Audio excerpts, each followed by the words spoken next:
But I want to also advise you that 10 minutes before I came to the chamber, your colleagues from both sides of the House, numbering close to 100, walked to the Speaker's chamber with exactly the same concerns. And I did explain to them in very clear terms and details. And we reached an understanding that the worries that you have, since you are not in the meeting, are neither here nor there. We are okay, and you'll be okay. And if you want to order Honorable Naika, it's out of order to do what you are doing, and you are a senior in this house. So, Robert, I know the concerns are legitimate, and the process we are taking are equally satisfactory. So hold your horses on that. I am your last line of defense on all these issues, and you know that. Majority Leader, would you now look for the Minister of National Treasury and walk him into the chamber for the solemn business of this afternoon?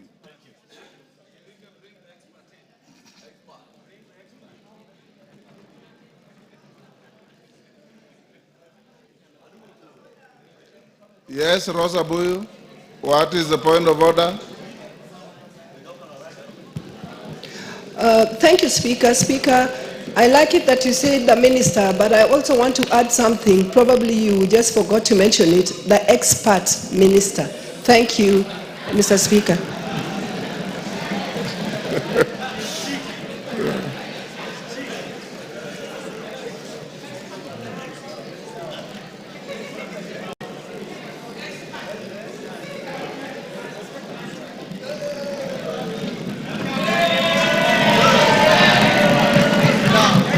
Minister, take your seat.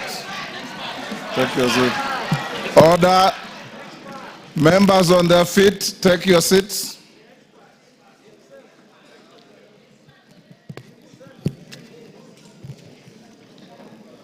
Honorable members, I have a short communication. Honorable members, Section 40 of the Public Finance Management Act, Cap 412A, and the Standing Order 244C. Who is the member with his phone?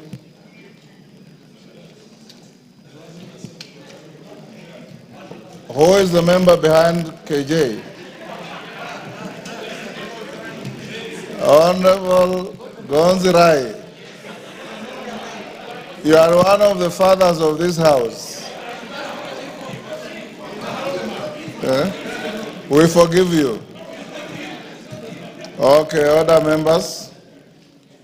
Section 40 of the Public Finance Management Act, Cap 412A, and Standing Order 244C require the Cabinet Secretary for the National Treasury and Economic Planning to make a public pronouncement on the budget policy highlights and revenue-raising measures for the national government each financial year. Pursuant to the said provisions, I will shortly interrupt the business of the House to allow the Cabinet Secretary for the National Treasury and Economic Planning to make a public pronouncement on the budget highlights and revenue-raising measures for the national government for the year 2025-2026 and the medium term. In accordance with the standing orders, I have also designated a suitable place in the chamber for that purpose. Honourable members, as we welcome the Cabinet Secretary to the National Assembly, I wish to remind the House that today's event is largely ceremonial.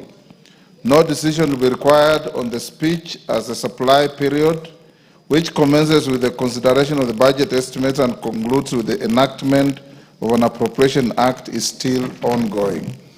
Having said that, honourable members, and before we proceed, I take this opportunity to acknowledge and recognize the presence of distinguished guests in the galleries of the House today, both the Speaker's Gallery and the public gallery.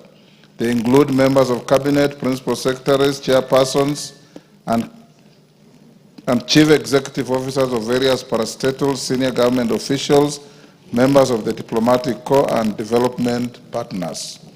Honorable members, I also wish to recognize and appreciate the presence of university student leaders and their colleagues from our universities across the country, members of Bunge la Wananchi, representatives of various youth and women groups, a group of traders representing a cross-section of our small-scale business community, including border riders who are with us today. On behalf of the National Assembly and on my own behalf, I welcome all of you to the National Assembly. Before I invite the Cabinet Secretary to make the pronouncement, I wish to remind the House that in accordance with the provisions of Standing Order 244C3, the Cabinet Secretary shall be heard in total silence, without question or clarification being sought by any one of you. Honorable members, and you'll only cheer by thumping your feet, not by verbal expressions. Honorable members, I now interrupt the business of the House to allow the Cabinet Secretary to make a public pronouncement on the budget policy highlights and revenue-raising measures for the national government for the financial year 2025-2026.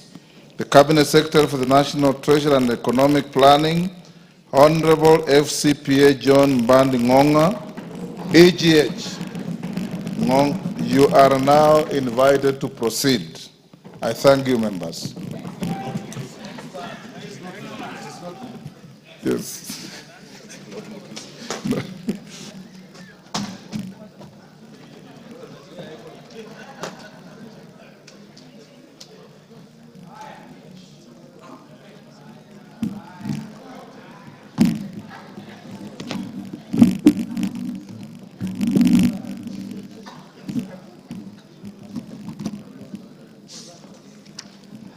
Thank you, Mr. Speaker, and honorable members of the National Assembly. I want to thank you, Mr. Speaker, for granting me this opportunity to read budget highlights and revenue-raising measures for 2025-2026. Mr. Speaker, it is with great honor and privilege that I present to this esteemed House and the people of Kenya the budget statement for the financial year 2025-2026 budget. I make this statement in compliance with Section 40 of the Public Finance Management Act, Cap 412A, and the Standing Order number 241 of the National Assembly.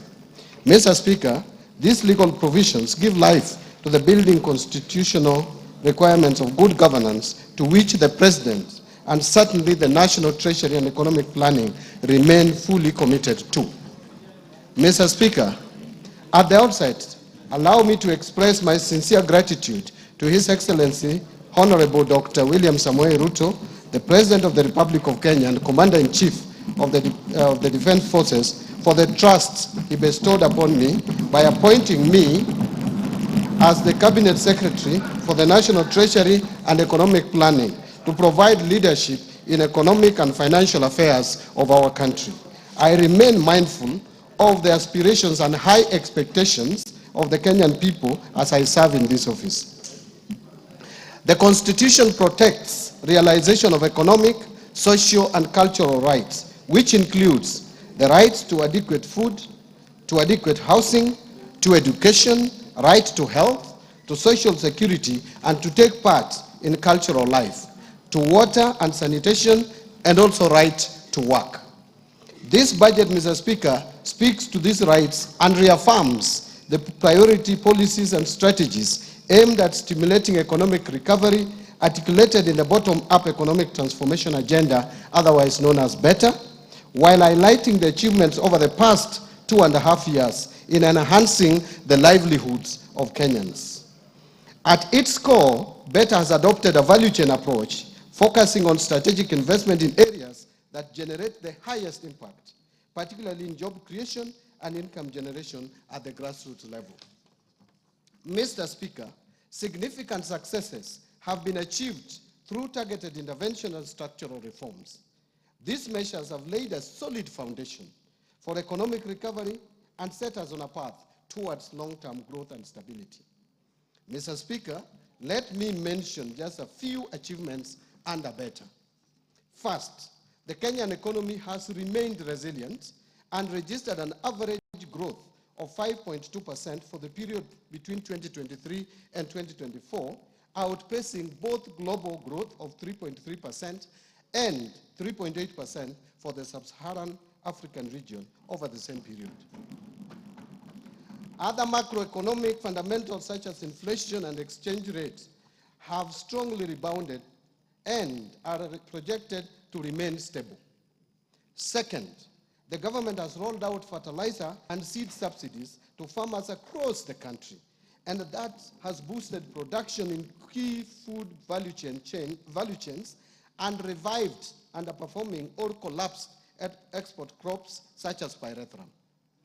Since February 2024, Mr. Speaker, a total of 6.5 million registered farmers have benefited from the fertilizer subsidy program.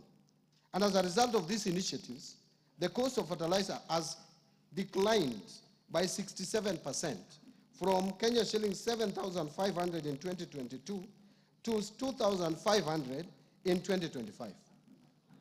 While maize production has increased by 38.9% from 61.7 million bags in 2022 to 85.7 million bags in 2024. This is a clear demonstration of the positive impact of our agricultural reforms towards food security and improved household income. Third, to support livelihoods and small businesses, the government has disbursed loans amounting to over 75 billion by the end of May 2025 through the Financial Inclusion Fund, popularly known as the Hustler Fund. This initiative has provided access to affordable credit to over 26 million customers with a strong base of 9 million repeat borrowers and a repayment rate of 79%. A total of 4.5 million borrowers are eligible to be graduated to the mainstream financing institutions. And to build a culture of savings for the future, the fund has also successfully mobilized 4.5 billion in savings from its beneficiaries. Fourth, to enhance the attainment of universal health coverage, the government has expanded social health insurance. And as of May 2025, more than 22 million Kenyans were registered with the Social Health Authority, what we call SHA, representing a remarkable 175% increase in membership compared to the 8 million previously enrolled under the defunct National Hospital Insurance Fund, NHIF. This marks a major milestone, Mr. Speaker, in our health sector reforms and brings us closer to our goal of equitable, affordable, and accessible health care for all. Fifth, in fulfillment of the commitment to deepen home ownership and close the housing gap, the government has facilitated the construction of affordable housing units across the country. Since September 2022, 2,379 affordable housing units have been completed across 4 counties, with another 11,000 units in the last stages of completion. The units have been advertised for sale to the public through the Boma Yangu platform. And in addition, there are 148,465 units under active construction across the remaining 43 counties. As part of the program, the government is also supporting the development of institutional housing for the uniformed services and students. Mr. Speaker and honorable members, these efforts have created over 250,000 direct and indirect jobs for Kenyans. In addition, over 11 billion has been ring-fenced for Juakali and MSMEs to support local fabrication of steel doors, windows, and other construction materials. Sixth, to drive digital transformation and inclusion, the government has expanded last-mile fiber optic connectivity to 13,590 kilometers in 2025, up from 8,900 kilometers in 2022, an increase of 53%. 2, established 285 digital hubs across the country, and also increased the number of digitized government services from 350 in 2022 to 20,985 in 2025 through integration with the e-citizen and mobile platforms, ensuring seamless access for all Kenyans. Seventh, to promote access to reliable and competitive energy. The government has expanded energy generation by installing an additional 167 megawatts of electricity from 3,076 megawatts in 2022 to 3,243 megawatts in 2025. This has enabled connection of 932,839 more customers to electricity. The system peak has increased from 2,149 megawatts of electricity in July 2022 to 2,316 megawatts of electricity in February 2025. The total number of customers connected to electricity has increased to 10 million in 2025 from 8.9 million in 2022. Eighth, to boost education and training outcomes in the country as a tool of creating equality in the society. The government has invested significant resources and implemented radical changes in the education sector, and these include resolving the uncertainty around the competency-based curriculum, CBC, launching of the Kenya Education Management Information System to consolidate all existing student registers from early childhood development to institutions of higher learning into a single centralized database. And three, rolling out of a new student-focused higher education focusing model with special emphasis for students from vulnerable families. Additionally, in order to improve the teacher-student ratio, the government has recruited 76,000 teachers, including junior secondary school teachers. Ninth, to enhance domestic and regional connectivity, boost rural productivity, improve urban informal settlements, and reduce urban congestion, this government has constructed an additional 1,574 kilometers of roads and 129 bridges from 2022 to April 30th, 2025. Further, the government has rehabilitated an additional 212 kilometers of roads and periodically maintains 126,177 kilometers of roads. 10. The government has also made significant progress in expanding social protection through the Inua Jamii Cash Transfer Program. From 2022 to 2025, the number of households with orphans and vulnerable children receiving support has increased by 65% to 428,421. Additionally, persons living with disabilities registered for support grew by 34% to 59,637. The number of senior citizens aged 70 years and above registered for social protection also rose by 66% to over 1.2 million. These efforts have provided stable incomes to the beneficiaries and reduced their dependency on relatives, enhancing their dignity and quality of life. Mr. Speaker and honorable members, notwithstanding these achievements, we are aware that a lot remains to be done in order to address the pressing challenges facing Kenyans. And Mr. Speaker, in this year's budget-making process, we accorded Kenyans an opportunity to share their views on how to address the economic challenges facing our country.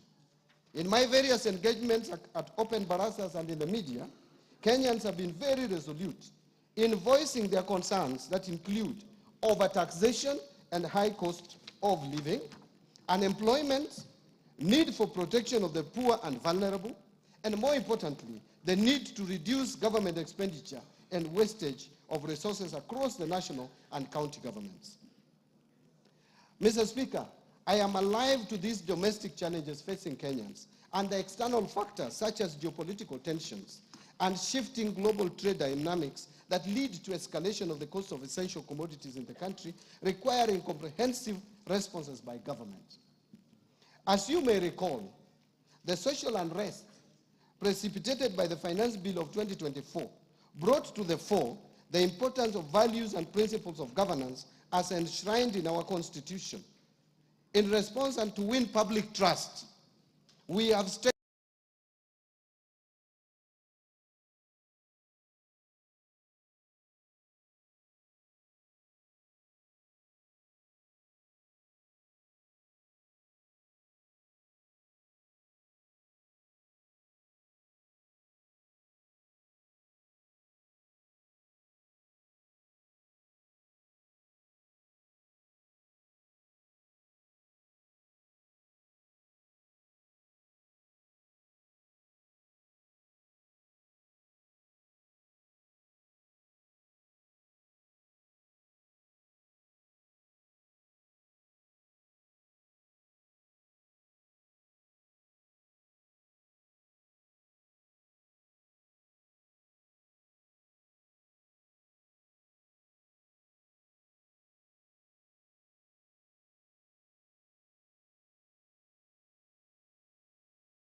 be justified at the beginning of every financial year. This process was used in the preparation of the financial year 2025-2026 budget, which is the first time it is used, and which budget I submitted to this House on the 30th of April 2025. Second, in response to concerns on unrealistic revenue projections, we have reduced revenue projection to be in line with the trends.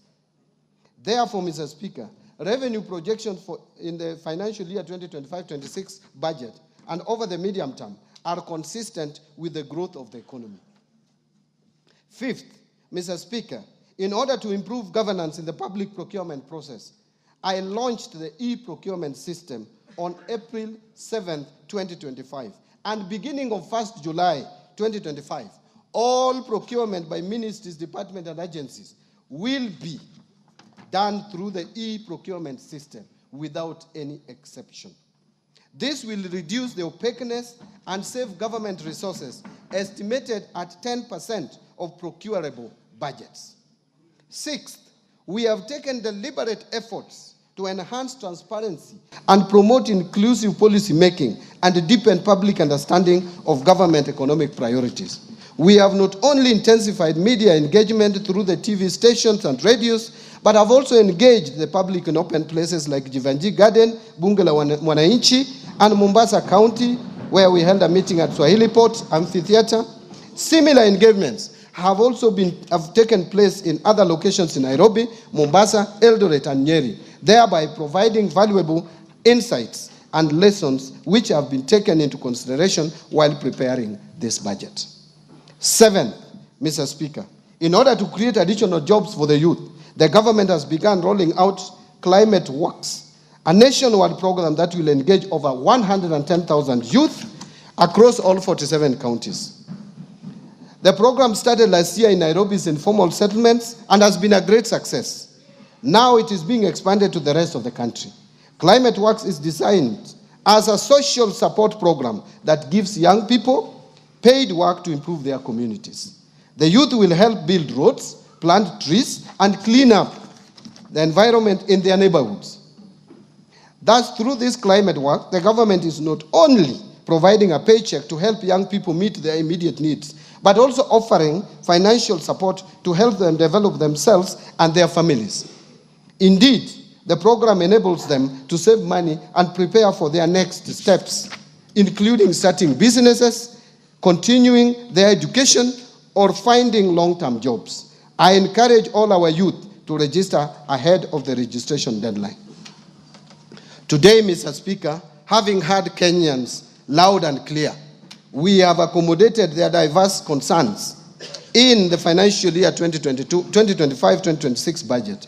And in this regard, this budget provides highlights of the measures the government has taken to stimulate economic recovery, strengthen macroeconomic stability, and enhance resilience of our economy.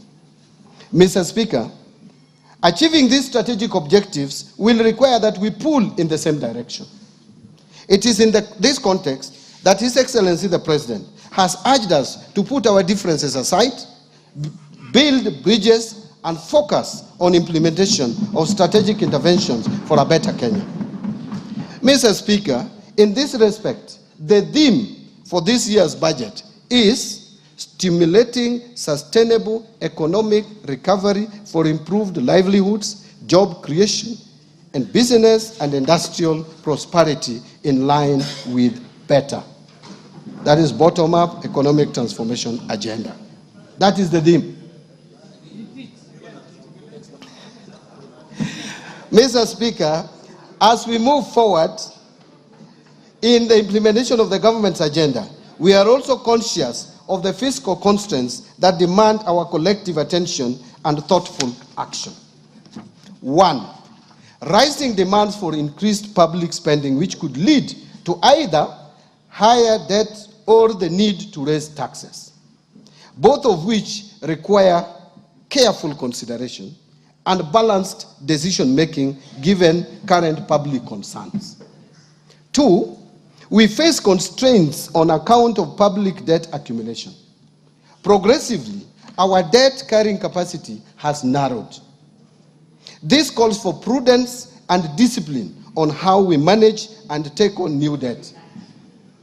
And finally, we face the challenges of mobilizing higher tax revenues as we must balance the need for increased revenues with the need to keep the cost of doing business low to stimulate economic growth.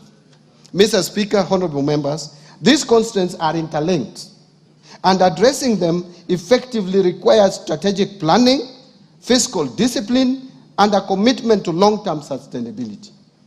In this regard, this budget will continue to implement a fiscal consolidation plan designed towards slowing down the growth of public debt while protecting service delivery to our citizens.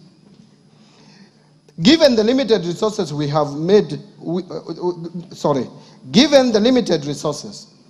made tough choices by curtailing funding to lower priority areas.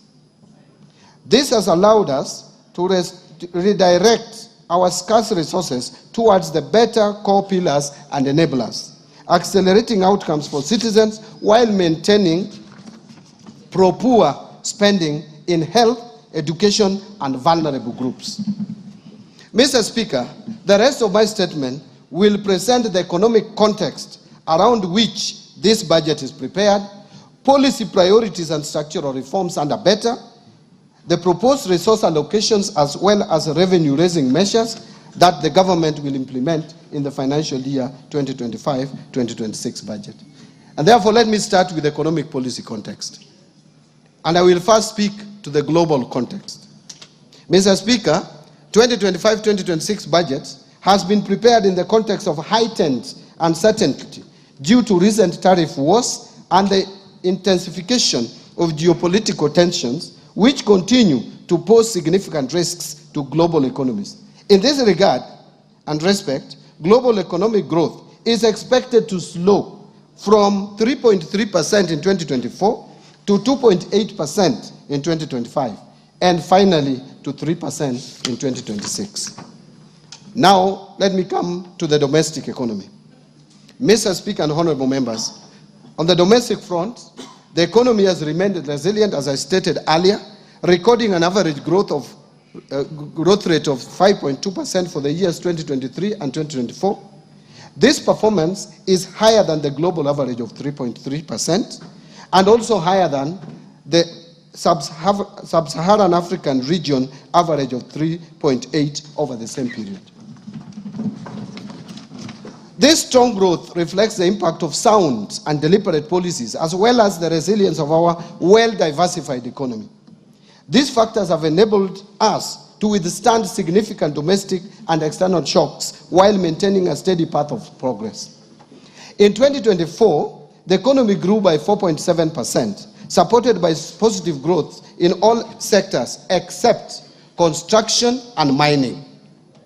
This growth was lower compared to 5.7% in 2023, mainly due to adverse effects of floods in the second quarter and the anti-finance bill protests in the third quarter of 2024 that disrupted economic activities. In fact, our economy closed down for about 3 months. Mr. Speaker, the government's policy interventions have strengthened the macroeconomic indicators as reflected in the following achievements. Number one, inflation rate has declined to 3.8% in May 2025 from a peak of 9.6% in October 2022. The prices of essential food items, including sugar, milk, maize flour, wheat flour, bread, and rice, among others, have eased. For example, the price of 2 kilograms of sifted maize flour has declined to 156.9 shillings in May 2025 from Kenya shillings 177.7 in October 2022. Similarly, cost of energy and power has also come down over the same period. Second, in response to the decline in inflation, the Central Bank of Kenya has gradually eased monetary policy, lowering the central bank rate from 13% in August 2024 to 9.75% in June 2025. With the easing of monetary policy stance, interest rates have been declining. For example, the 91-day treasury bills rates have declined from an average of 15.9% in May 2024 to 8.3% by May 2025. In addition, the average commercial bank lending rates that peaked at 17.2% in November 2024 have since declined to 15.7% in April 2025 and are expected to decline further. This decline has not only reduced the cost on government debt, but is also expected to stimulate lending by banks to the private sector and support economic activity. And third, foreign exchange market has remained stable, supported by a narrowing in the current account deficit and improved investor sentiment and confidence in our economy. The current account deficit narrowed to an all-time low at 1.3% of GDP in 2024 from 2.5% of GDP in 2023, supported by export of goods, resilient tourism, and remittance inflows, and a contraction in food imports.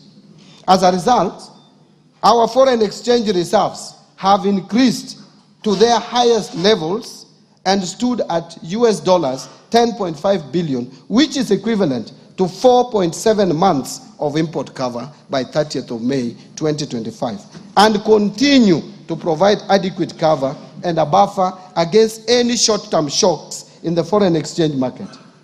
The exchange rate against the US dollar has also appreciated from 159.7 to the dollar in January 2024 to stabilize at Kenya shillings 129.3 shillings to the dollar by 30th of May 2025. Mr. Speaker, the economy is expected to sustain growth momentum in 2025 and 2026, with the growth projected at 5.3% per year. And Mr. Speaker, this growth outlook is premised on a stable macroeconomic environment over the medium term.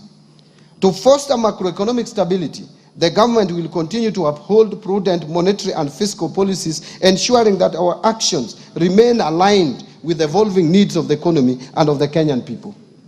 As part of the process, the government will work to ensure that inflation remains within the targeted range, maintain a competitive exchange rate to the dollar, and deliver stable interest rates. Fiscal policy stance over the medium term will continue to support the government's priority programs under BETTER through a growth-oriented fiscal consolidation path.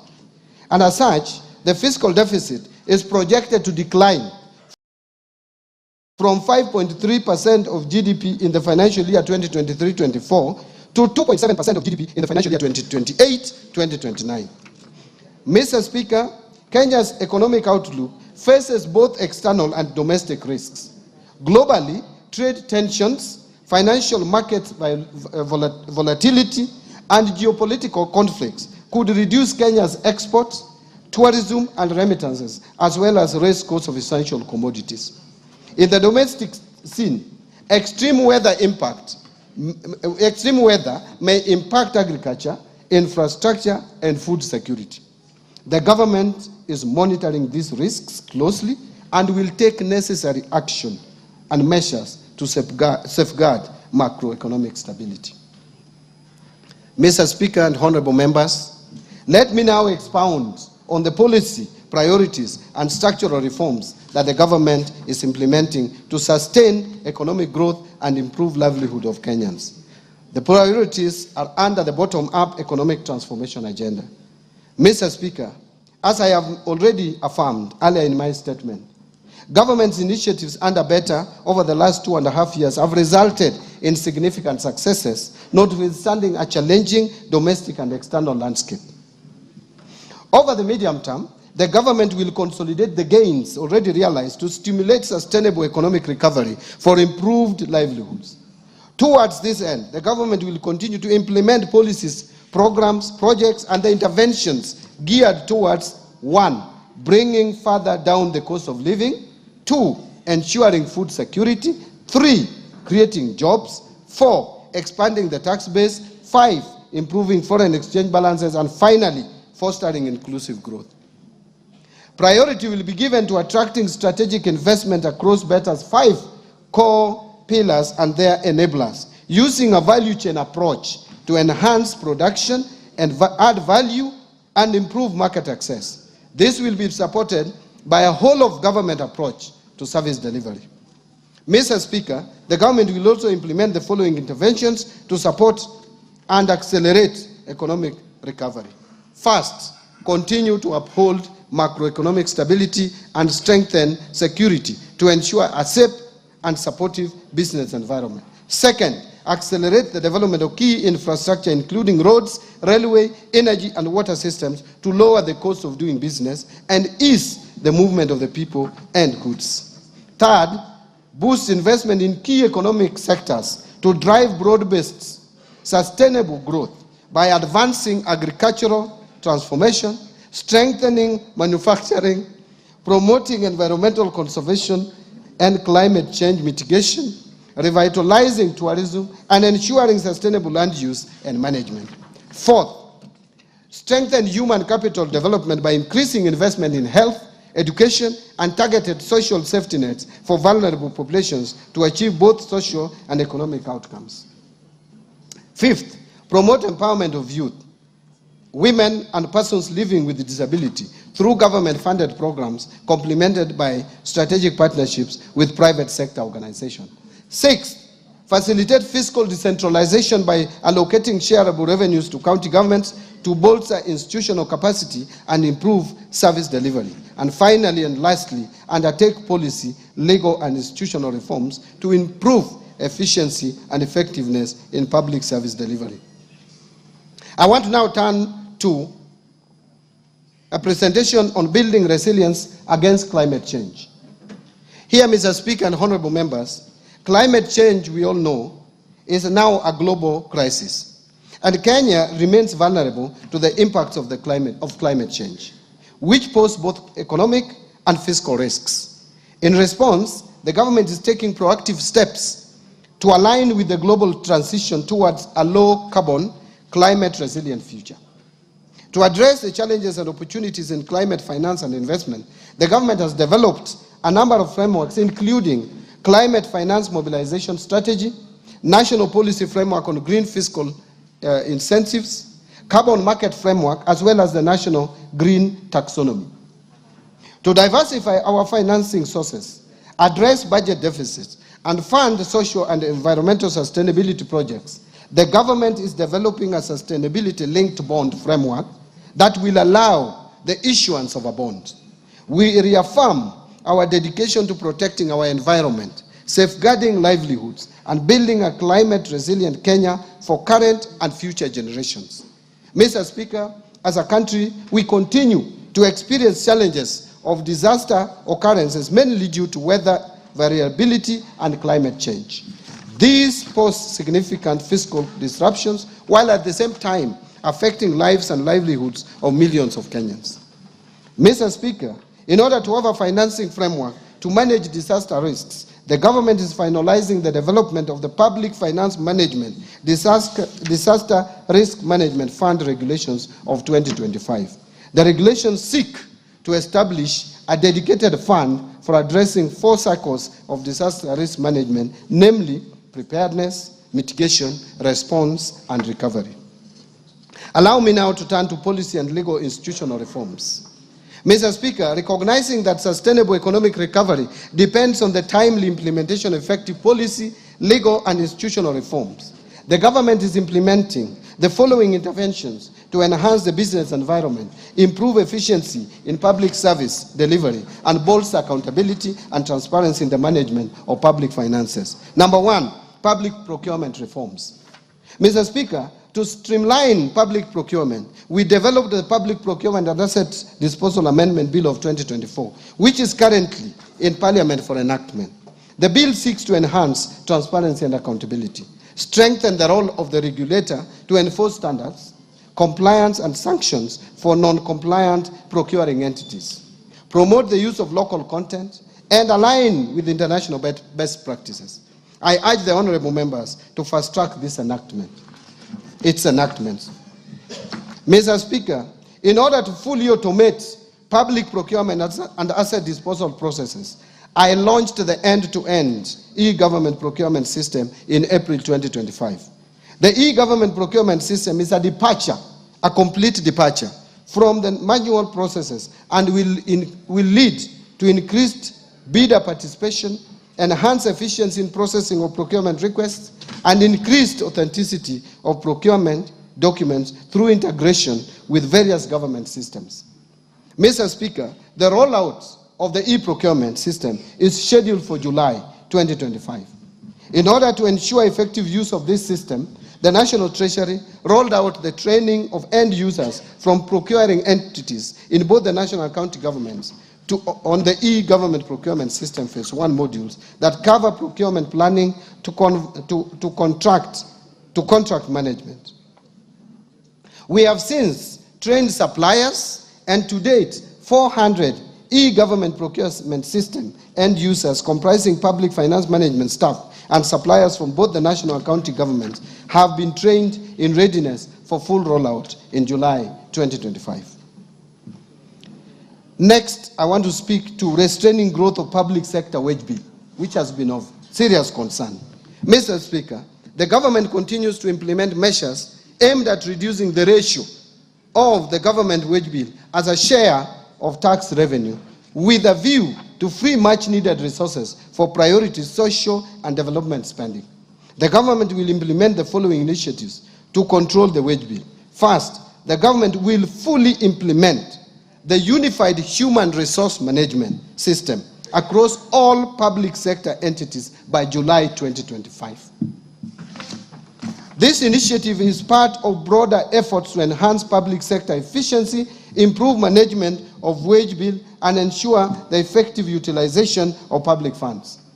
Second, the Salaries and Remuneration Commission continues to sustainably reduce the number of allowances in public service through a phased approach aimed at streamlining allowances to improve transparency, accountability, equity, and fairness, thereby ensuring total public compensation bill is affordable and fiscally sustainable. To this end, the Salaries and Remuneration Commission will progressively review allowances and benefits in the future collective bargaining agreements, aligning them to the allowances policy guidelines for the public service. Allow me now to turn to state corporation reforms. Mr. Speaker and honorable members, state corporations are a major source of fiscal risks to public finances due to management and operational inefficiencies. An assessment conducted by the National Treasury to determine viability of state corporations identified critical gaps and vulnerabilities. Mr. Speaker, to address the vulnerabilities, the Cabinet in January 2025 approved reforms to streamline state corporations and enhance governance and accountability of the corporations. The reforms target to address operational and financial inefficiencies, enhance service delivery, and reduce over-reliance on exchequer support by state corporations.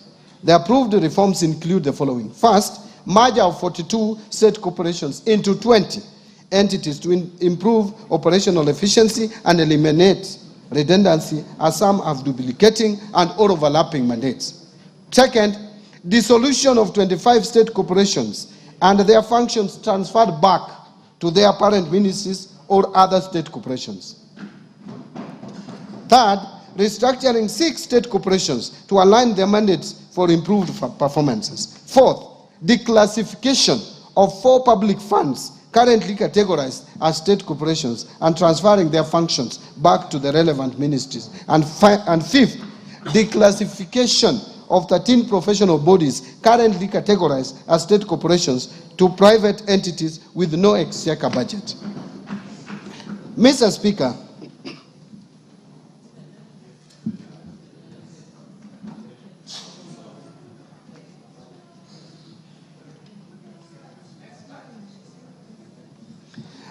Speaker, thank you. Mr. Speaker, in order to enhance operational efficiency, improve governance and ownership of state corporations, the government developed the Government-Owned Enterprises Bill of 2024.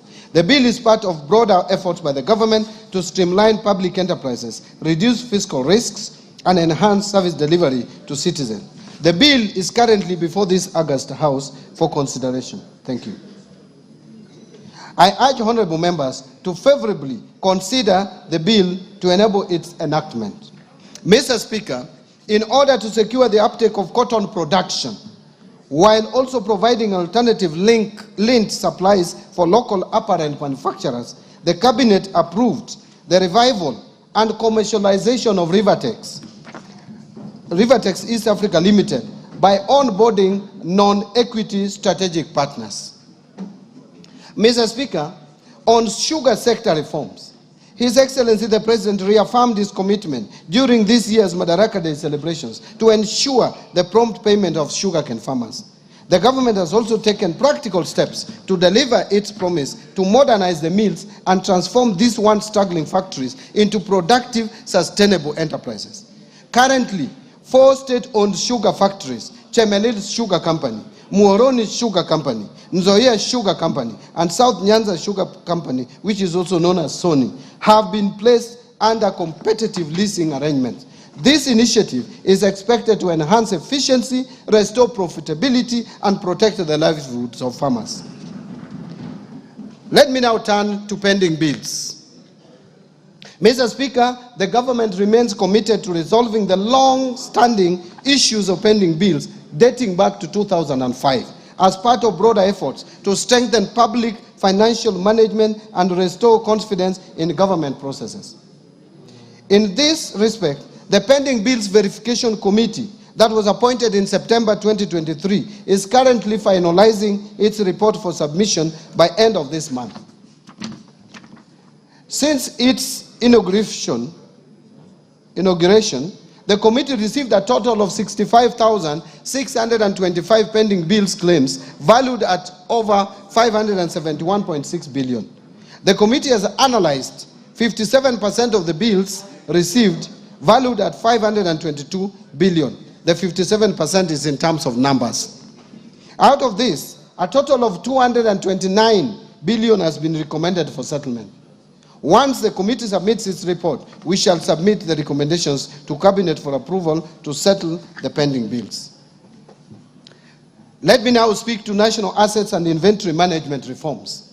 Mr. Speaker, in order to promote prudent management of public assets and liabilities, the National Treasury digitized assets in the assets and inventory management modules in the IFMIS for use by both national government and county governments.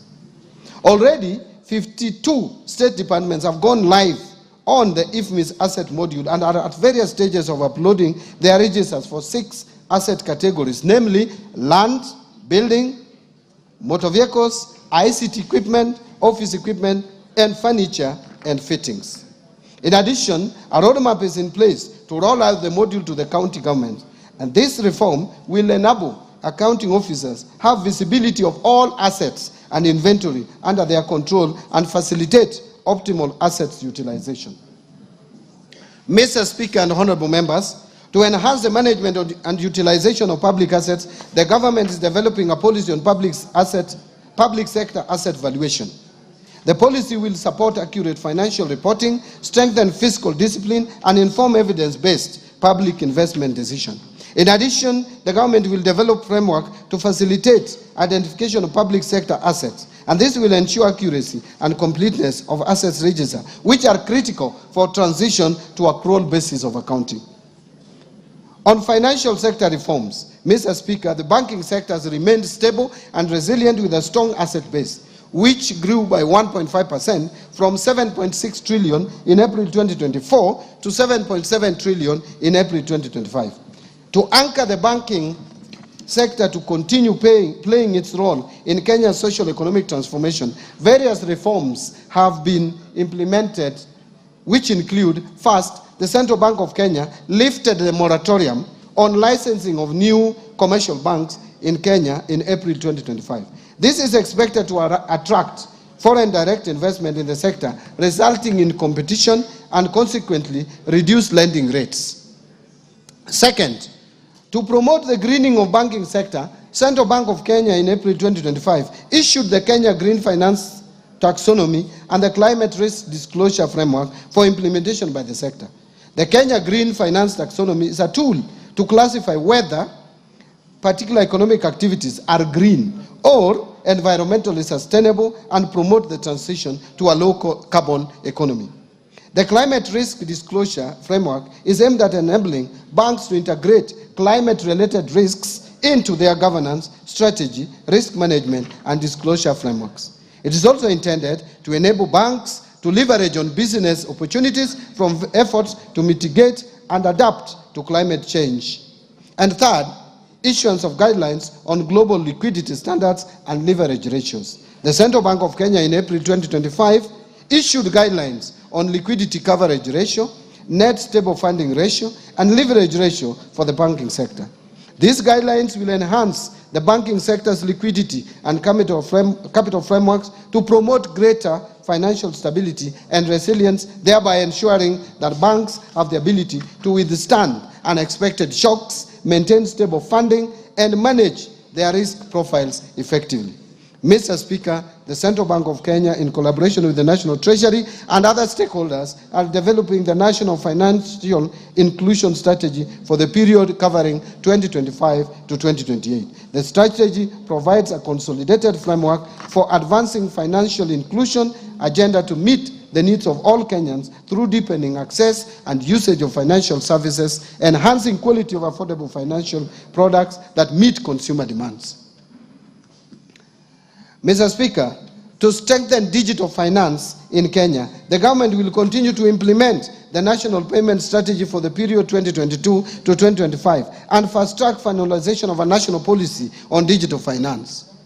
In order to reform and modernize the national payment system, Central Bank of Kenya is doing the following. 1. Undertaking a comprehensive review of the national payment system legal and regulatory framework. 2. Implementing a fast payment system that seeks to address persistent challenges in interoperability, affordability, and the high cost of digital transaction. And third, effective 1st July 2025, the Kenya Electronic Payment and Settlement System will transition to a 24/7 settlement capability. This will support round-the-clock trade, enable faster clearing of government payments, facilitate real-time business-to-business transactions, and provide greater flexibility for consumers and financial institutions. Mr. Speaker, following the grey listing of the Republic of Kenya by the Financial Action Task Force in February 2024, the government has continuously addressed the technical deficiencies identified in Kenya's Mutual Evaluation Report, which was published by Eastern and Southern Africa Anti-Money Laundering Group in September 2024. Mr. Speaker, as you are aware, one of the technical deficiencies identified in the Kenya's Mutual Evaluation Report was lack of a policy and regulatory framework to the virtual assets and virtual assets service providers. In order to regulate this sector, the government has developed the Virtual Asset Service Providers Bill 2025, which is currently before Parliament. Again, I urge honorable members to fast-track its enactment. On capital markets development, to further deepen the capital markets, the government continues to review the legal and regulatory framework to address emerging issues in the sector. In particular, the government overhauled the public officer regulations and collective investment schemes regulations to spur uptake of products while ensuring that investors are protected. The government has also approved new regulatory frameworks to support credit ratings and alternative investment funds, which have attracted a lot of interest from investors. Further, the government is in the process of reviewing the regulatory frameworks for licensing, margin trading, conduct of business for market intermediaries, and mergers, acquisitions, and takeovers. Once in place, these regulations will reinvigorate capital markets activity and make our capital markets more facilitative and efficient. Mr. Speaker, to diversify the government sources of financing, a Sukuk bond has been issued while other Sharia-compliant products are in the pipeline. The first Sukuk bond raised 3.2 billion, which has been effectively deployed in the affordable housing program and pension reforms. Mr. Speaker, in the Tax Laws Act, Mr. Speaker, now I turn to the pension reforms. Mr. Speaker, in the Tax Laws Amendment Act 2024, we introduced a number of incentives aimed at increasing disposable income to our senior citizens once they retire. And I thank this Honorable House for passing this tax laws amendment bill in December. We, among others, increased tax deductible amount, removed tax on all retirement benefits, and introduced tax exemption on pension savings towards post-retirement medical schemes. Mr. Speaker, despite the reforms introduced in this sector, benefit adequacy remains a persistent challenge. Many retirees still find their pensions insufficient to meet their basic needs.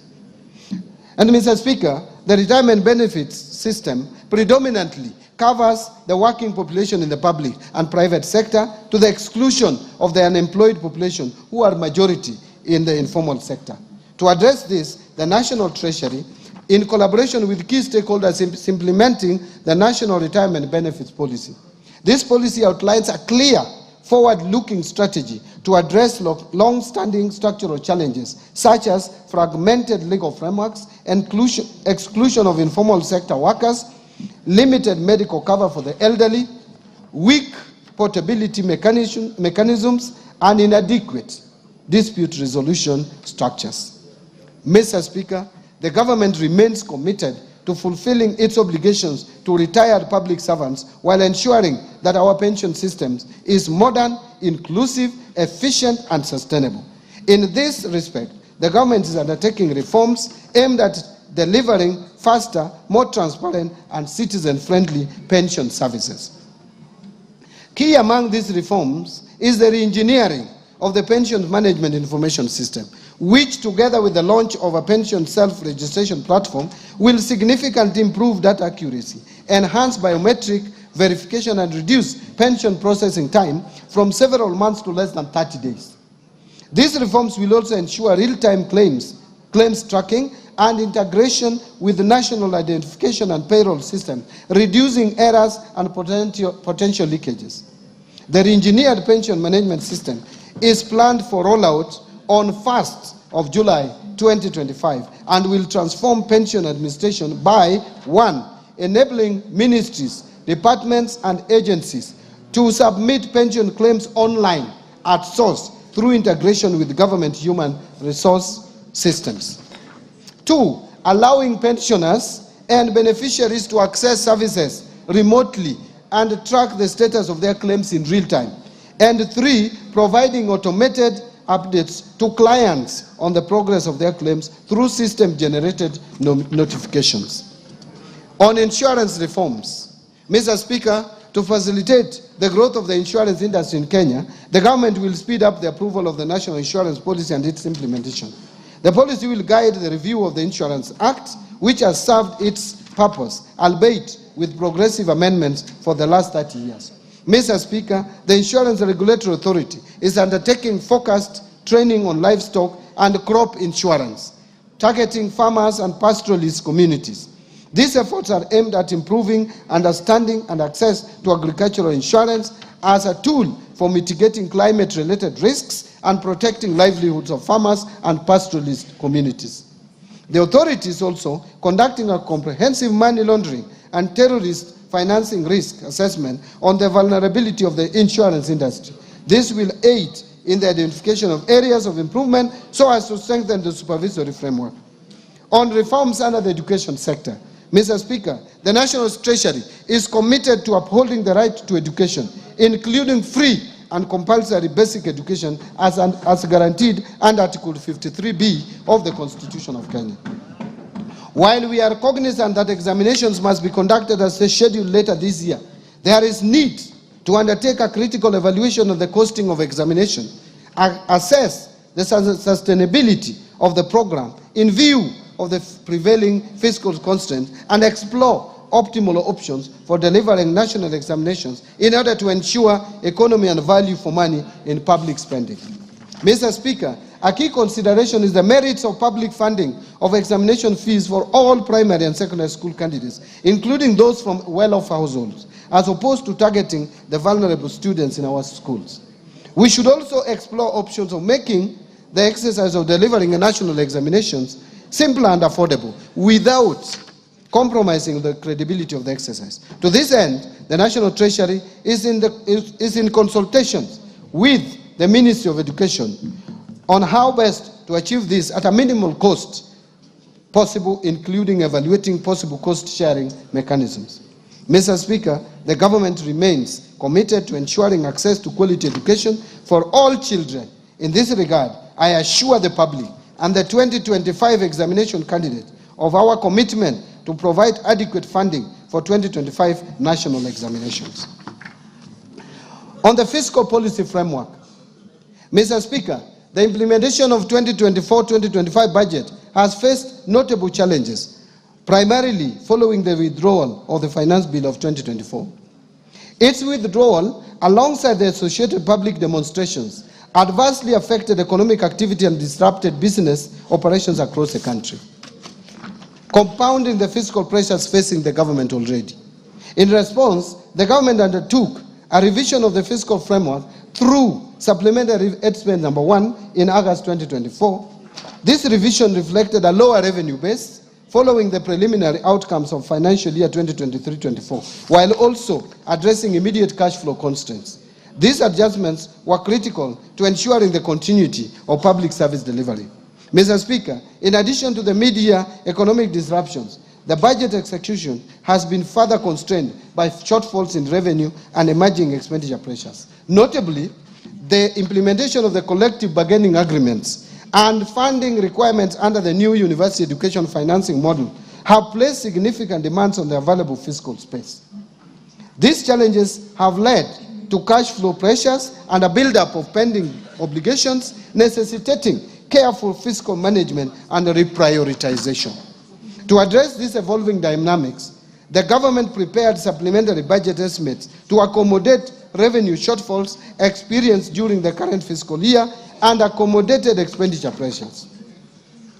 On domestic revenue mobilization, Mr. Speaker, in order to support our economic agenda and sustain key government programs, the government continues to implement a balanced mix of tax policy and administrative measures aimed at significantly boosting revenue collection.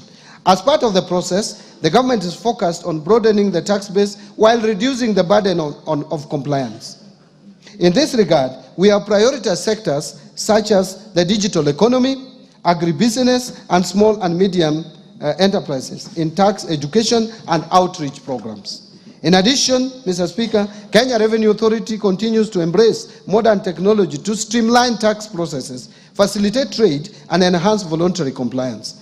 A key milestone in this journey is the launch of Gava Connect, an open application programming interface platform that enables Kenyan developers to build homegrown solutions for efficient access to tax services. This program enhances service delivery, improves transparency, and strengthens our ability to detect tax evasion. Mr. Speaker, Kenya Revenue Authority has also introduced several digital tools to simplify compliance and boost operational efficiency. One is what we call auto-populated VAT returns for seamless, accurate tax filing. Two, simplified pay returns, accessible via mobile, web, and application program interface. Three, electronic rental income tax system that has enabled transparent rental income declarations. And four, forecourt electronic tax invoice management system integration in the petroleum sector, connecting fuel dispensers to point-of-sale terminals. This enables real-time transmission of sales data to electronic tax invoice management system, simplifying compliance and ensuring greater transparency in fuel transactions. Mr. Speaker, these solutions are more than just tech updates. They are the drivers of economic empowerment and accountability. Indeed, by simplifying tax procedures, developing user-friendly digital platforms, and providing on-the-ground support, Kenya Revenue Authority is nurturing a fair and inclusive tax culture, one that enables businesses to thrive while meeting their obligations. Mr. Speaker, building on the progress made, our focus in the financial year 2025-26 and over the medium term will be to strengthen domestic resource mobilization through the following key initiatives. First, continue with the implementation of the national tax policy and the medium-term revenue strategy to provide a consistent and predictable framework for tax administration and policy formulation. Second, continue with the automation of tax administration processes to improve the overall efficiency of the tax system. And third, enhancing non-tax revenue collection by enabling ministries, departments, and agencies to generate income through the services they provide to the public. Mr. Speaker, as part of our broader fiscal reform agenda, the government is undertaking targeted tax administrative reforms aimed at strengthening our revenue base and promoting inclusive economic growth. These reforms will focus on three key objectives. First, reducing tax expenditures. Mr. Speaker, tax expenditures stood at 3.38% of GDP in 2023. To unlock additional revenue for national government, we must reduce that tax expenditure. Second, expanding the tax base and enhancing compliance, in line with the goals set out in the medium-term revenue strategy. And third, streamlining the tax structure to encourage domestic production, attract investment, and stimulate economic growth. Mr. Speaker, allow me to speak to improving efficiency of public expenditure. Here, Mr. Speaker, in our continued effort to ensure prudent fiscal management, the government will sustain and deepen measures aimed at strengthening expenditure control and enhancing the efficiency and effectiveness of public spending. To this end, the government will implement a series of targeted actions, which include: 1, utilization of the launched end-to-end procurement system to maximize value for money, enhance efficiency and transparency in public procurement processes. 2, rolling out of a human resource management system across all national government ministries and departments, as well as county governments, to support better management of the public wage bill. 3, scaling up the use of the public-private partnerships framework for commercially viable projects to attract private sector participation in public service delivery, what we call PPP. 4, improving the public service pension administration through rolling out the pension management information system. And 5, fast-tracking governance reforms in state corporations to strengthen accountability, efficiency, and financial sustainability. I want to now turn to revenue projections.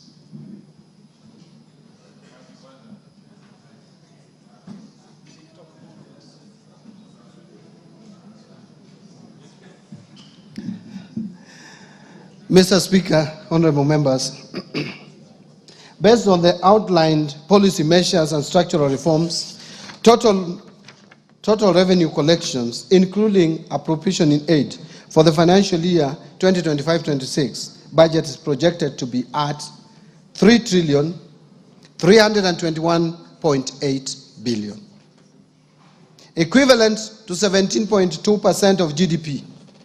Of this amount, ordinary revenue is projected at Kenya shillings 2,754.7 billion, which is equivalent to 14.3% of GDP.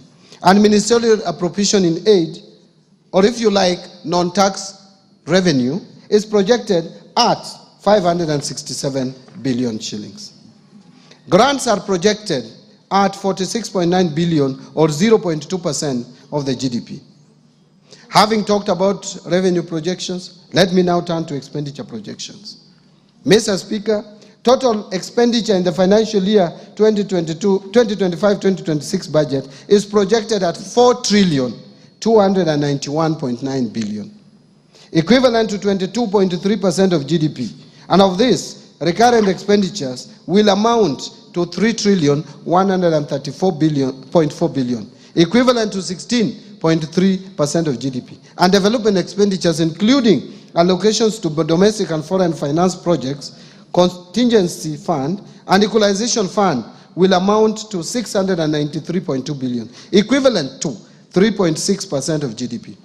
Total allocation to county governments is projected at 474.9 billion, of which equitable share is 405.1 billion. Fiscal deficit and financing.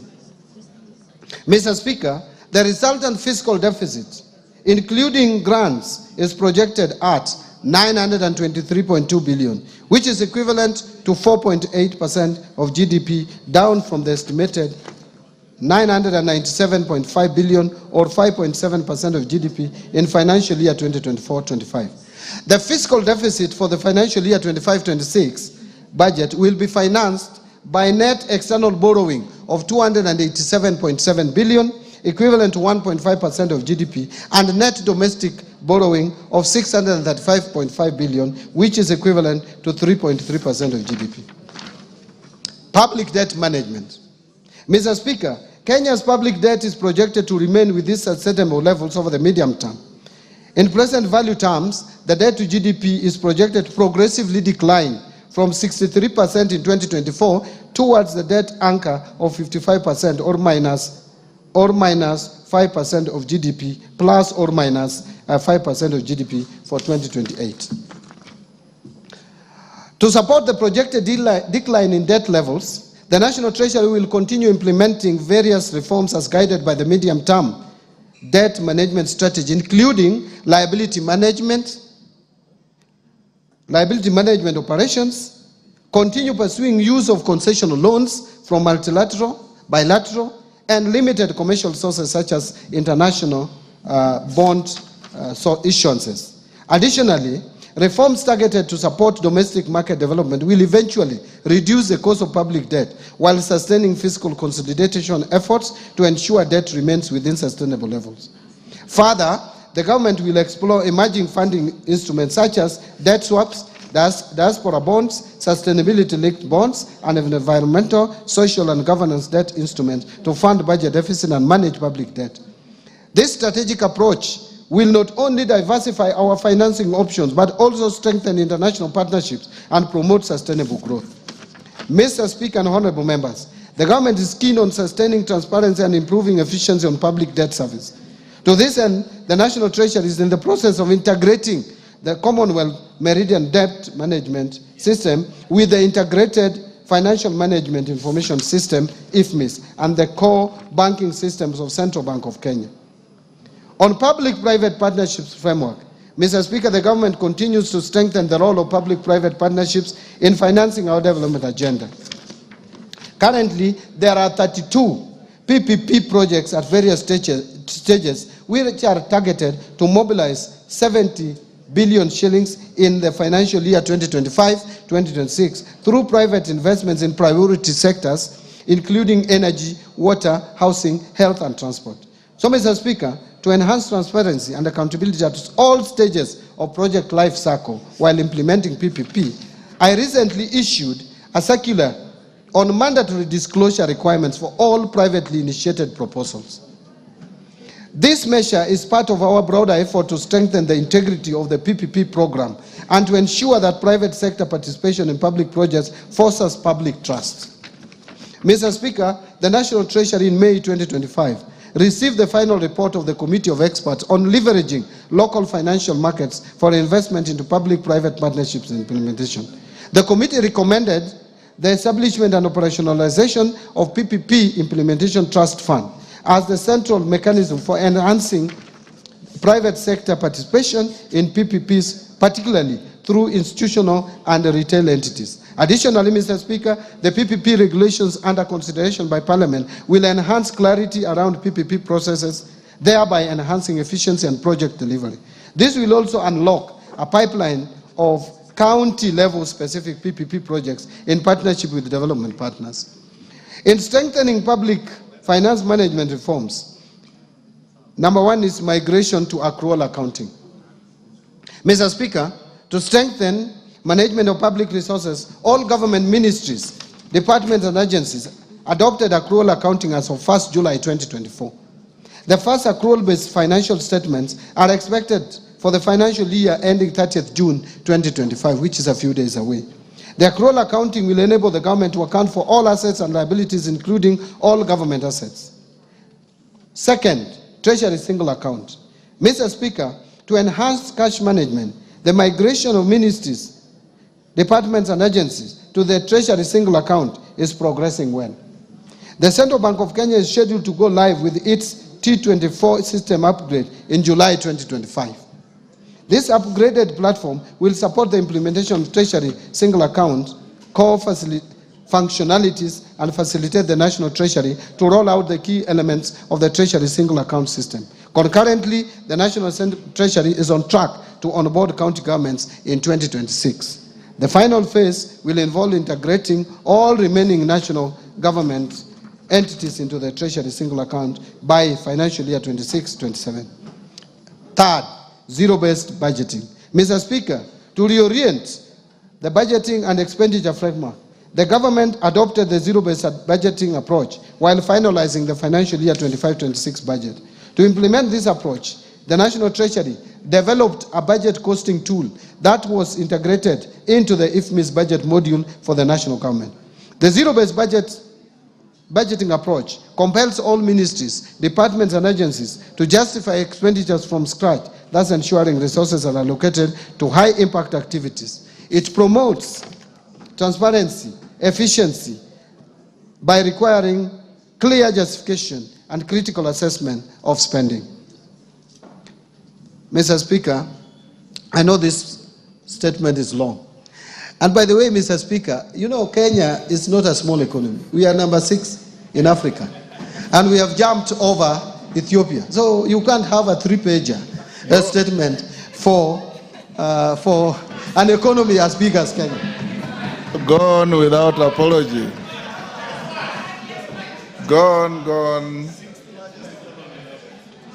Thank you, Mr. Speaker. Thank you very much. So far, so good. Yeah, Mr. Speaker, I'm now turning to resource allocation so that honorable members can appreciate, and the Kenyan people, where we have allocated the limited resources that we have. Mr. Speaker, now let me highlight the government spending priorities for financial year 25-26. Expenditures for the financial year 25-26 will consolidate the gains realized under the bottom-up economic transformation agenda, with special focus placed on promoting investment in core pillars and their enablers through a value chain approach. Number 1, under agricultural transformation and inclusive growth, which is the first pillar. Mr. Speaker, the government will continue to transform the agriculture sector by increasing productivity in key value chains such as fisheries and aquaculture, horticulture, food crops, livestock and rangeland development. The government will scale up support to farmers through input financing, subsidies, and extension services. This will move the country from food deficit to food surplus, reduce reliance on food imports, and revamp export crops. Mr. Speaker, in this respect, I have proposed an allocation of 47.6 billion for various programs under this sector, despite the fact that agriculture is largely devolved. This includes 8 billion for the fertilizer subsidy program, 10.2 billion for the National Agricultural Value Chain Development Project, 800 million for small-scale irrigation and value addition project, 1.2 billion for food security and crop diversification project, and 5.8 billion for the food systems resilience project. Mr. Speaker, to promote livestock production, I have proposed Kenya shillings 2.3 billion for de-risking, inclusion, and value enhancement of pastoral economies programs. 1.6 million Kenya shillings for Kenya Livestock Commercialization Program, and 280 million for the Livestock Value Chain Support Project. I have also proposed Kenya shillings 340 million for the development leather industrial park at Kenania. Mr. Speaker, to support the growth of blue economy, I have proposed a total of 8.2 billion to the blue economy and fisheries subsector. This includes 2.3 billion for aquaculture business development project, 2.4 billion to the Kenya Marine Fisheries and Socio-Economic Development Project, and 500 million for the Kabonyo Fisheries and Aquaculture Training Center. Mr. Speaker, to raise agricultural productivity and enhance resilience to climate change risks in targeted smallholder farming and pastoral communities, I have proposed an allocation of Kenya shillings 318 million towards an ending drought emergencies project and 1.3 billion to resilience for food and the nutrition security program in Horn of Africa project. Mr. Speaker, the government is also committed to land reforms to address historical inequalities, promote equitable access, and ensure sustainable land management. To this end, I have proposed a sum of 3.8 billion for settlement of the landless.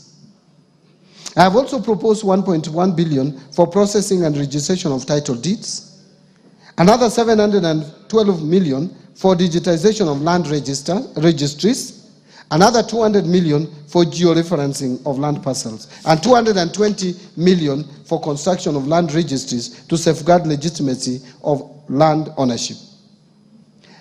The next pillar is transforming the micro, small, and medium enterprises economy. Mr. Speaker, the government recognizes the challenge of accessing affordable credit by most micro, small, and medium enterprises, and Kenyans at the bottom of the pyramid. To address this challenge, I have proposed an additional allocation of 300 million to the Financial Inclusion Fund, popularly known as the Hustler Fund, to scale up access to credit for households and MSMEs. I have also proposed an additional 308 million for the Youth Enterprise Development Fund, 550 million for the Center for Entrepreneurship Project, and 1.3 billion for Rural Kenya Financial Inclusion Facility. Under housing and settlement, which is the other pillar. Mr. Speaker, the government is committed to facilitating the construction of decent, safe, and affordable houses for Kenyans. Through the affordable housing program, the government is creating jobs for the youth, directly in the construction sector and indirectly through the production and supply of building products. To continue supporting this initiative, I have proposed an allocation of 128.3 billion for the housing, urban development, and public works subsector. This includes 13.4 billion under the Kenya Urban Program, 64.5 billion for construction of affordable housing units, 10.5 billion for construction of social housing units, and 16.5 billion for social and fiscal infrastructure.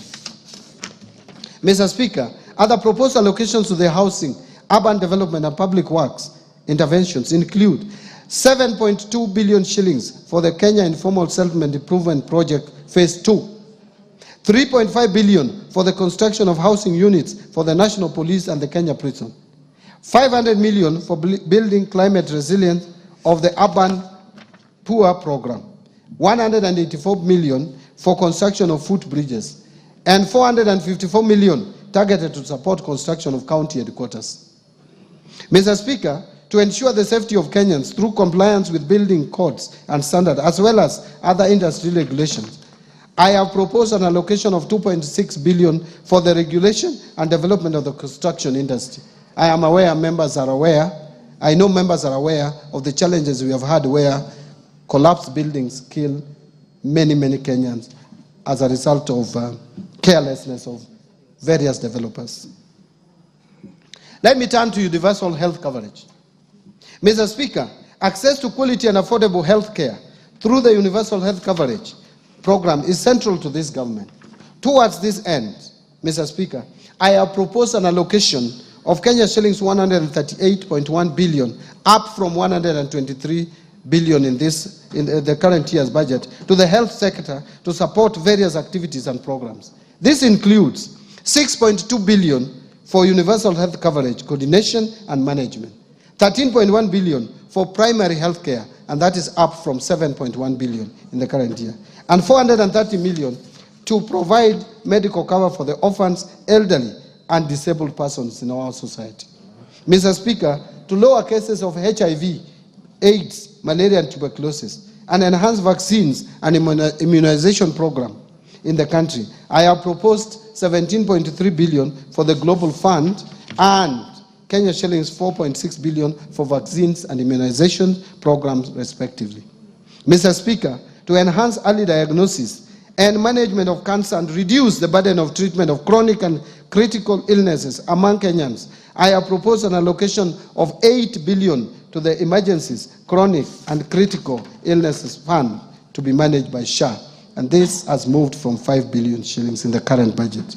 1 billion for construction of a cancer center at Kisii Level 5 Hostel, 100 million to strengthen cancer management in Kenyatta National Hospital, and 100 million for expansion of comprehensive cancer treatment at Kenyatta University Teaching, Referral and Research Hospital. Mr. Speaker, to improve health service delivery, I have also proposed a sum of 42.4 billion for our referral hospitals, including Kenyatta National Hospital, Moi Teaching and Referral Hospital, Kenyatta University Teaching Referral and Research Hospital, Mwai Kibaki Teaching and Referral Hospital in Othaya, Jaramogi Oginga Odinga Teaching and Referral Hospital in Kisumu, and Mathare National Teaching and Referral Hospital. Other locations include Kenya shillings 1.3 billion for the construction of Kenyatta National Hospital, Burns and Pediatrics Center. Mr. Speaker, I have also proposed 5.2 billion for Kenya Medical Supplies Agency to recapitalize it, 2.7 billion for the Kenya Medical Research Institute, 500 million for procurement of family planning and reproductive health commodities, and 300 million for procurement of equipment at the National Blood Transfusion Services. Further, to strengthen the capacity of medical personnel, I have also proposed an allocation of 4.3 billion for medical interns, 3.2 billion for community health promoters, 303 million for training of health personnel, and 8.9 billion for the Kenya Medical Training Centers, KMTCs. On digital superhighway and creative economy, which is the other pillar of the better principle, the government continues to invest in digital superhighway to improve ICT infrastructure and expand internet access nationwide. The creative industry is a significant source of employment, particularly for the youth, and has the potential to address high unemployment rates through promotion of music, theater, graphic design, digital animation, fashion and craft, among others. Mr. Speaker, to support growth in the digital superhighway, I have proposed an allocation of 12.7 billion to fund initiatives in the information communication technology sector. Specifically, this proposed allocation includes 2.3 billion shillings for the construction of Kenya Advanced Institute of Science and Technology at Konza Technopolis, 3.7 billion for Kenya Digital Economy Acceleration Project, and 333.2 million for government shared services, 382 million for the digital superhighway, 689 million for the establishment of digital hubs, and 750 million for maintenance and rehabilitation of national optic fiber backbone infrastructure. In order to fast-track the development of the Konza Technopolis city, I have proposed an allocation of 3.1 billion for Konza data center and smart city facilities. The government is also committed to enhance transparency, accountability, and efficiency in public procurement. I have, in this regard, proposed an allocation of 700 million for rolling out the implementation of the electronic government procurement system, what we call EGP, or EGP, EG procurement. Other key allocations to critical sectors supporting better include the following: investing in critical infrastructure. Mr. Speaker, the government will continue to invest in transportation networks, including roads, railways, and air travel, to reduce travel time and logistic costs, making markets more accessible and facilitating the movement of goods and people.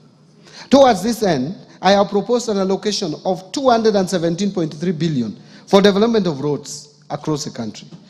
This includes 30 billion to support construction of new roads and bridges, 70.8 billion for rehabilitation of roads, because we have so many long, the length of roads is so long that we have to maintain them and rehabilitate.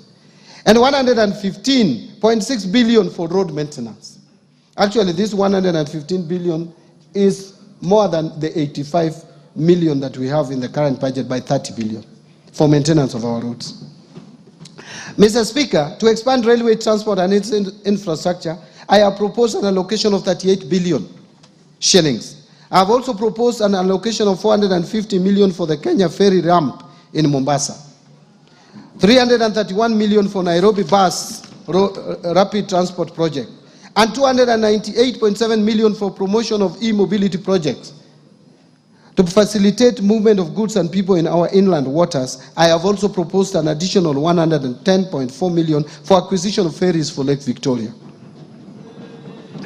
Mr. Speaker, to to scale up production of reliable and affordable energy, I have also proposed an allocation of 62.8 billion to cater for key energy interventions.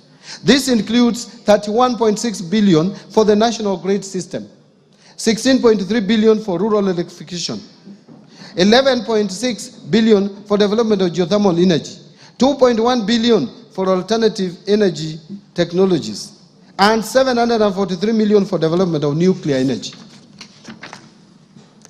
Let me now talk about improving education outcomes. Mr. Speaker, the education sector plays a vital role in economic development by enhancing human capital, driving innovation, and improving productivity. To this end, the government continues to invest in education to raise learning outcomes and ensure equal opportunities for all. Mr. Speaker, I have proposed a total allocation of 702.7 billion to the education sector, which is almost 28% of our entire budget. This will include an allocation of 387.2 billion to the Teacher Service Commission. The allocation for TSC will include 7.2 billion for recruitment of intern teachers and 980 for capacity building of teachers on competence-based education curriculum. Further, I have proposed an allocation of 7 billion for free primary education, 28.9 billion for junior secondary school capitation, and 51.9 billion for free day secondary education.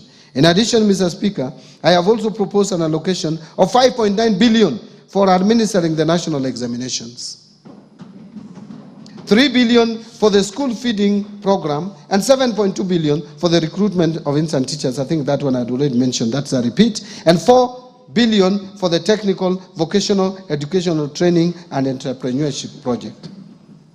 Mr. Speaker, to enhance infrastructure development and provide a safe learning environment in our schools, I have proposed an allocation of 1.7 billion for primary and secondary schools infrastructure, and 1.4 billion for construction and equipping of technical training institutes and vocational training centers. In addition, I have proposed 13.3 billion for the Kenya Primary Education Equity in Learning Program, and 2.3 billion for the Kenya Secondary School Quality Improvement Project.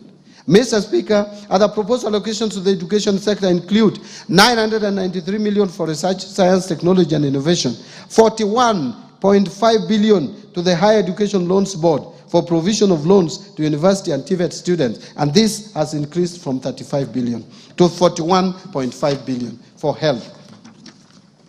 Another 16.9 billion for scholarship for university students, and 7.7 billion capitation and scholarship for TVET students. In supporting manufacturing for job creation, Mr. Speaker, to continue promoting local industries, I have proposed an allocation of 18 billion under various implementing ministries, departments, and agencies. Out of this, 4.5 billion will support establishment of county integrated agro-industrial parks in various counties. 2.8 billion for supporting access to finance and enterprise recovery, what we call SAFER project. 602 million for a development of Athi River Textile Hub. 705 million for establishment of flagship export processing zones hubs. 504 million for development of special economic zone textile park in Naivasha. And 798 million for Kenya jobs and economic transformation. Mr. Speaker, in order to revitalize and maximize the benefits from our cash crops, I have proposed 2 billion for coffee cherry revolving fund and another 2 billion for coffee debt waivers. This is up from the 3 billion that was allocated to this subsector in the last financial year's budget. Another 1.5 billion for sugar sector reforms, and 120 million for modernization and revitalization of cotton ginneries, and 245 million for horticultural produce compliance enhancement project. Mr. Speaker, to support local production and processing of edible oils, I have proposed an allocation of 300 million for the National Edible Oil Crops Promotion Project. Mr. Speaker, to enhance milk processing, I have proposed an allocation of 400 million for excess milk mop-up and 150 million for modernization of milk processing factories in Runyenjes and Narok. Mr. Speaker, to equip our youth with essential training and internship opportunities in trade and industry, I have proposed an allocation of 330 million for the Kenya Industry and Entrepreneurship Project, another 500 million for the construction of industrial research laboratories, and 109 million for constituency industrial development centers.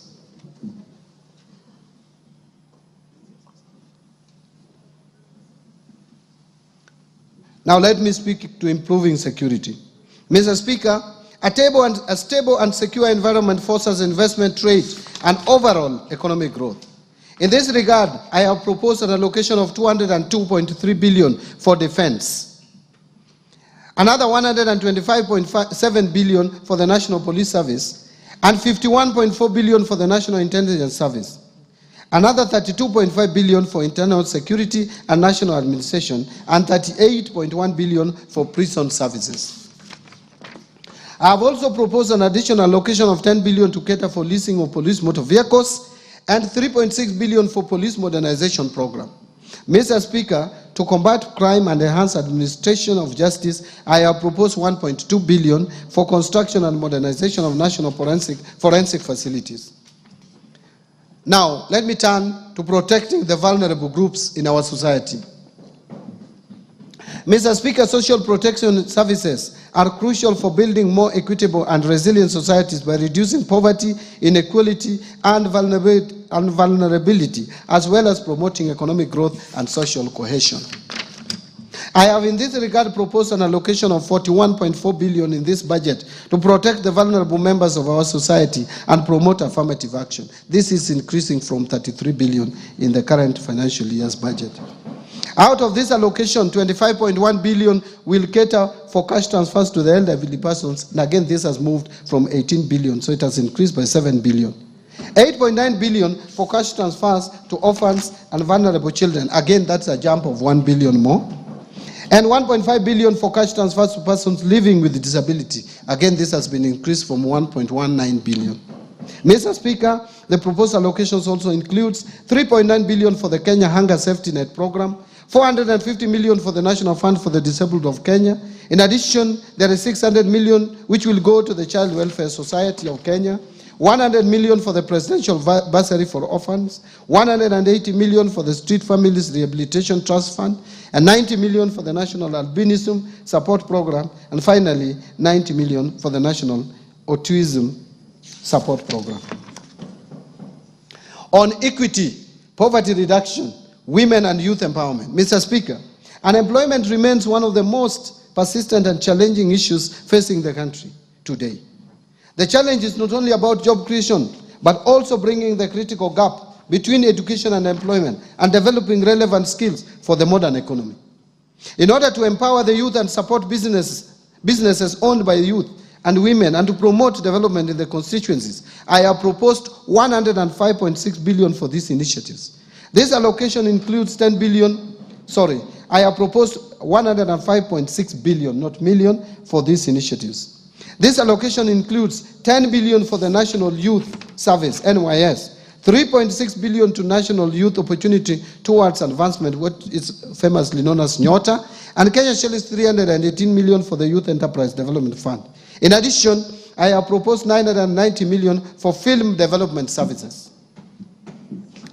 Mr. Speaker, to further empower our women and girls, I have proposed 353 million for the Women Enterprise Fund, 940 million for provision of sanitary towels to school-going girls, 254 million for strengthening prevention and response to gender-based violence in Kenya, 110 million for eradication of female genital mutilation, and 4 billion for the National Government Affirmative Action Fund, otherwise known as NGAF. Mr. Speaker, to promote regional equity, reduce poverty, and enhance social development across the country, I have proposed 58.8 billion for the National Government Constituency Development Fund, 9.6 billion for the Equalization Fund to finance programs in identified marginal areas or marginalized areas, and another 15.9 billion for the Kenya Devolution Support Program number 2. To stimulate tourism growth, sports, culture, recreational and arts, Mr. Speaker, In order to harness national pride, empower our youth and position Kenya as a regional beacon of talent and heritage, I have proposed an allocation of 29.7 billion to support sports, culture and recreation as well as tourism. This proposed allocation includes 13.5 billion for the Sports, Arts and Social Development Fund, 2.3 billion to establish an automation and digitization system for the sports registrar, 241 million for the Anti-Doping Agency of Kenya to make Kenya remain competitive in the athletics and other sports, 402 million for Sports Kenya, 245 million for the Kenya Academy of Sports, 8.2 billion for the Tourism Fund, and 4.8 billion for Tourism Promotion Fund. On environmental protection, water and natural resources, Mr. Speaker, to safeguard natural ecosystems, ensure sustainable water use, and tackle the impact of climate change, I have proposed an allocation of 10.7 billion for forest resources conservation and management, 1.6 billion for forest research and development, 3.7 billion for environment management and protection, 11.5 billion for the Kenya Financing Locally Led Climate Action Project, which is known as FLOCA, 1.6 billion for meteorological service, and 13.2 billion for wildlife security, conservation and management. Another 953 million for wildlife research and development. In addition, I have also proposed 1.1 billion for human-wildlife conflict compensation and 950 million for wildlife insurance.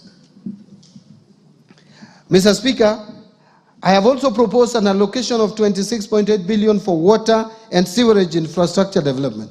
Out of this, 16.5 billion for water resources management and 1.9 billion for water storage and flood control. In addition, I have also proposed 15 billion for irrigation and land reclamation and 266 million for water harvesting and storage for irrigation.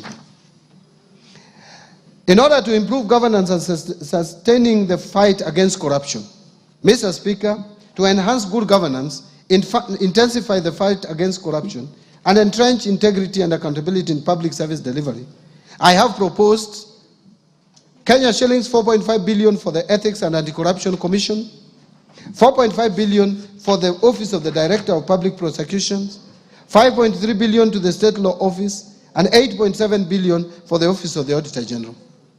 In addition, Mr. Speaker, to enhance the oversight and legislative role of Parliament, I propose an allocation of 48 billion for Parliament. To enable administration of justice, I also propose an allocation of 27.8 billion for the judiciary. Now let me turn to allocation to county governments.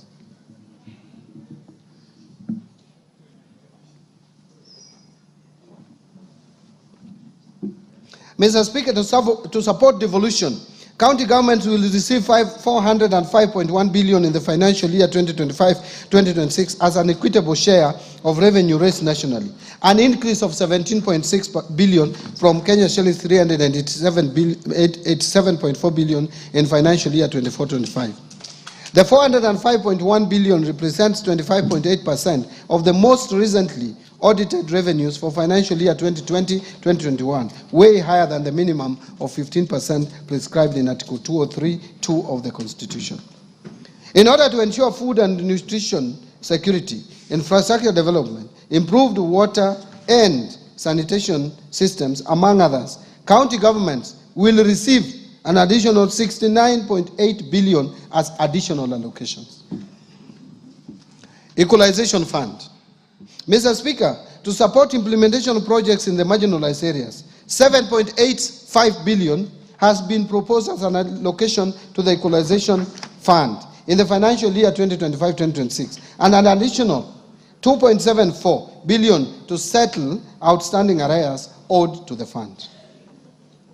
Mr. Speaker, now allow me to speak to measures to enhance county government's own source revenue. Mr. Speaker, the own source revenue policy recommended the development of a national framework legislation to regulate the introduction of taxes, fees, and charges by county governments. Consequently, the National Treasury and other stakeholders developed the County Government Revenue-Raising Process Bill, which is currently before Parliament for consideration. Again, I urge the Honourable House to consider the bill and prioritize its enactment. Mr. Speaker, now let me turn to taxation measures. Mr. Speaker, I will now turn to tax policy measures supporting the financial year 2025-2026. These measures include proposals contained in the Finance Bill 2025, as well as the customs duty measures agreed upon by the East African Community Ministers for Finance during the East African Community pre-budget meeting held in May this year, which I personally attended. These measures are set to take effect from 1st July 2025. Mr. Speaker, the freedoms we enjoy in this country have not come easy. In the last couple of years, Kenyans have spoken clearly and loudly on the desired direction in development of policy and governance of taxation. In 2023, the minority side in Parliament, supported by the efforts of the then ODM chairman, protested against the Finance Act of 2023.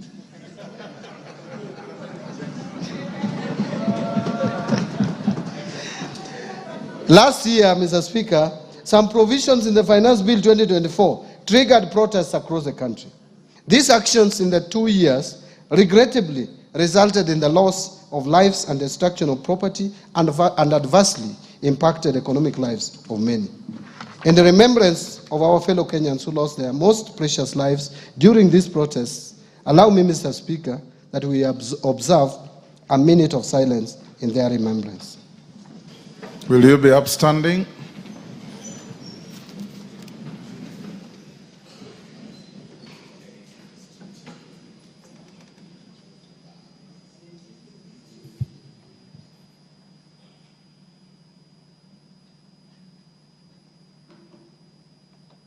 May their souls continue resting in eternal peace.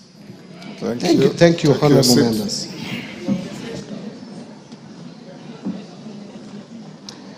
Mr. Speaker, no life should be lost and no property should be destroyed again. The message from Kenyans was clear. Since I took office at the National Treasury and Economic Planning, I assured Kenyans that we shall strive to reduce tax burden. In this respect, the Finance Bill of 2025 has neither proposed new taxes nor raised any tax rates. Instead, we have chosen to enhance tax revenue collection through administrative reforms by simplifying and streamlining tax laws to make them clearer and easier to implement, thereby improving taxpayer compliance. The process also involves rationalization of tax expenditure to enhance equity and fairness. Mr. Speaker, the revenue foregone through tax incentives or tax expenditure has increased significantly, rising from Kenya shillings 393.1 billion, which is equivalent to 2.9% of GDP in 2022, to 510.6 billion, which is equivalent to 3.4% of GDP in 2023. To reverse this trend, the Finance Bill of 2025 proposes reforms to rationalize tax expenditures so as to promote equity, fairness, efficiency, and reduce distortions within the tax system. The proposed reforms are in line with the national tax policy and the medium-term revenue strategy, which this Honorable House passed. So, Mr. Speaker, from the proposed reforms, we expect to raise Kenya shillings 30 billion more as additional revenue. Mr. Speaker, customs measures agreed upon by East African Community Ministers during the pre-budget meeting are intended to protect our industries and ensure they access raw materials and inputs at affordable prices. The meeting allowed Kenya to import tea packaging materials at a lower duty rate of 10%. In addition, Kenya was granted an extension of duty remission to import wheat at the rate of 10%. These measures will support our wheat and tea farmers.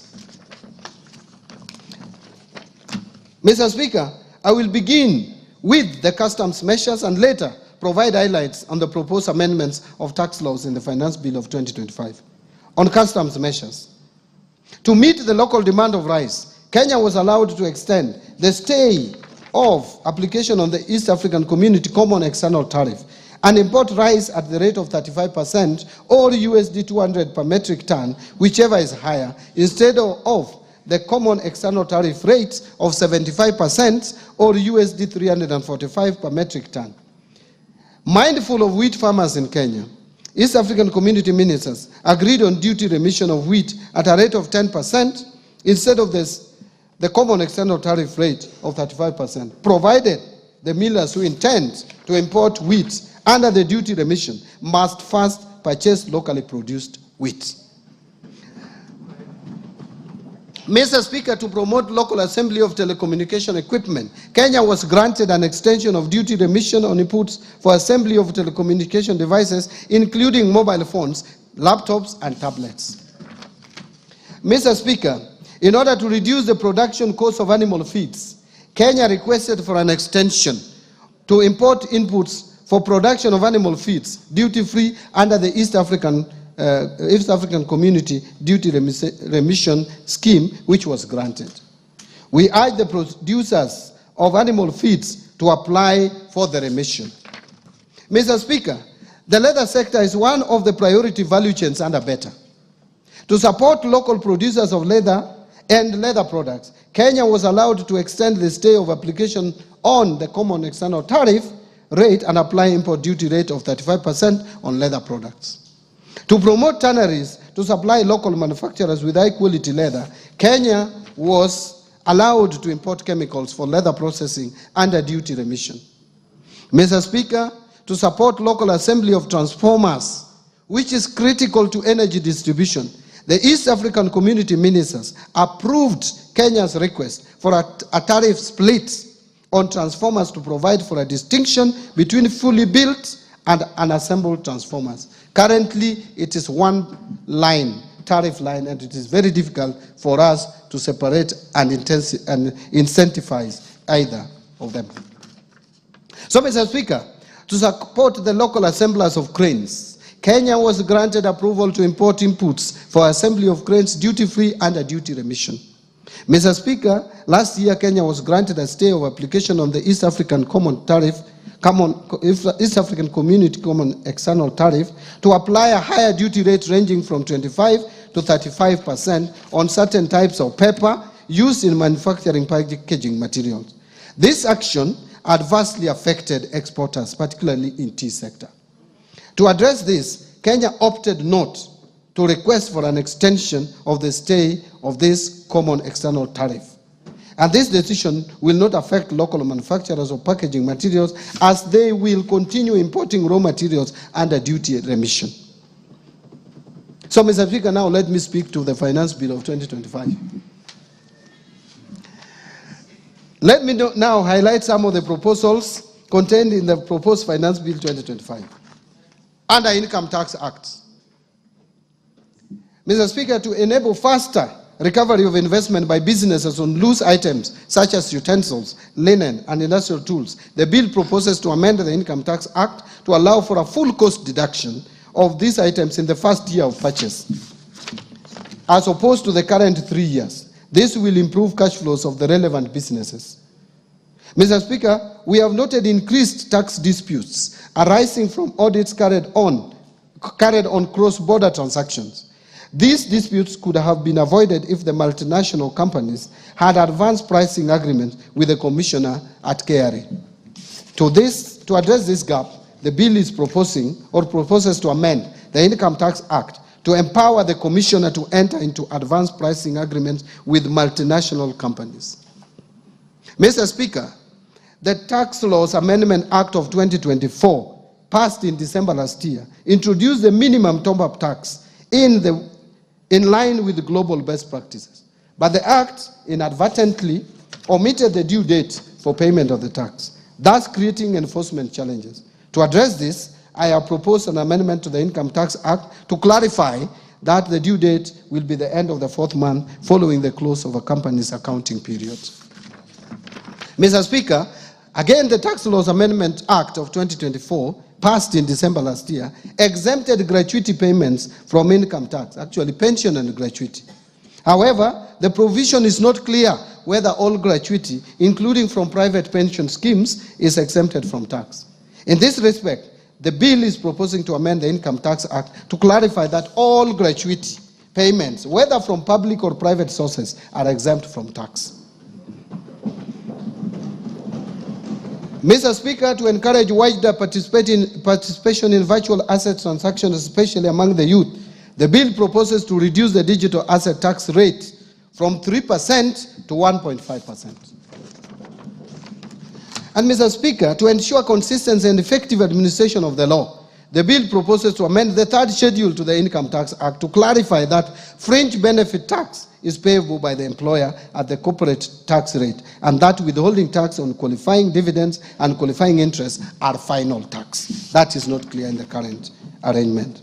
And Mr. Speaker, under the current Income Tax Act, individuals with mortgages, and honorable members would be interested in listening to this. Mr. Speaker, under the current Income Tax Act, individuals with mortgages for purchasing or improving residential houses can claim tax relief on interest payment on the mortgage. However, those who take up a mortgage to construct their own residential houses are excluded from this relief. That is the law as it is today. To ensure fairness, the bill proposes to extend this benefit to interest on mortgages taken for construction of residential houses. This will support home ownership and align with the better pillar on affordable housing. Mr. Speaker, the current tax-free daily subsistence allowance of $2,000 for private sector employees on official duties outside their usual workplace is lower than that of the public sector employees. To enhance equity, the bill is proposing to increase the tax-free daily subsistence allowance for private sector employees from 2,000 to 10,000 shillings. Mr. Speaker, Kenya has an opportunity to strengthen its position as a regional financial hub. In this respect, the bill proposes amendment to the Income Tax Act to provide that companies certified by the Nairobi International Financial Center Authority, NIFCA, that invest new capital of at least 3 billion over a period of 3 years to pay a reduced corporate tax rate of 15% for the first 10 years and 20% for the subsequent 10 years. The companies qualifying for this will be required to employ Kenyans at senior management level. The startup companies that are certified by Nairobi International Financial Center Authority will enjoy a 15% tax rate for the first 3 years and 20% for the subsequent 4 years. And dividends earned by certified holding companies and regional headquarters will be exempted from tax provided that at least 250 million is reinvested annually in Kenya. Mr. Speaker, we have noted that some employees seek refunds from KRA on reliefs of deductions that ought to have been deducted by their employers. To address this challenge, the bill proposes to amend the Income Tax Act to make it mandatory for employers to consider all eligible tax reliefs and deductions when computing employees' income tax. Presently, employers are not compelled to deduct these reliefs in computing pay as you earn. Value-added tax. Mr. Speaker, while a supplier is required to issue a tax invoice at the point of sale, there is currently no definition of tax invoice under the VAT Act. This creates ambiguity on what constitutes a tax invoice. To resolve this ambiguity, the bill is proposing to amend the VAT Act to define a tax invoice. Mr. Speaker, to strengthen tax administration and enhance compliance, the bill proposes to require the issuance of tax invoices for all suppliers, whether taxable or exempt. This amendment will support better record keeping by taxpayers and facilitate the pre-population of returns.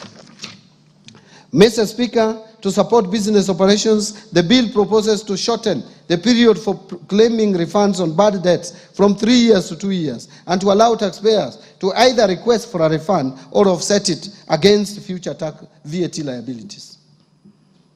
Mr. Speaker, again, entities in special economic zones currently benefit from VAT exemptions and zero rating, but there is no provision to recover tax when these benefits are misused or abused. To safeguard revenue and promote accountability, the bill proposes to recover VAT where exempted or zero-rated goods or services are used for purposes other than those intended. Mr. Speaker, to prevent leakages or revenue leakages, strengthen tax administration, and promote equity across sectors, the bill proposes to move some zero-rated goods and services that are consumed locally to exempt status. Further, Mr. Speaker, some of the goods exempted from VAT have multiple uses, making it difficult to effectively monitor whether they are finally used for the intended purpose. In this respect, the bill proposes to amend the VAT Act to remove such exemptions.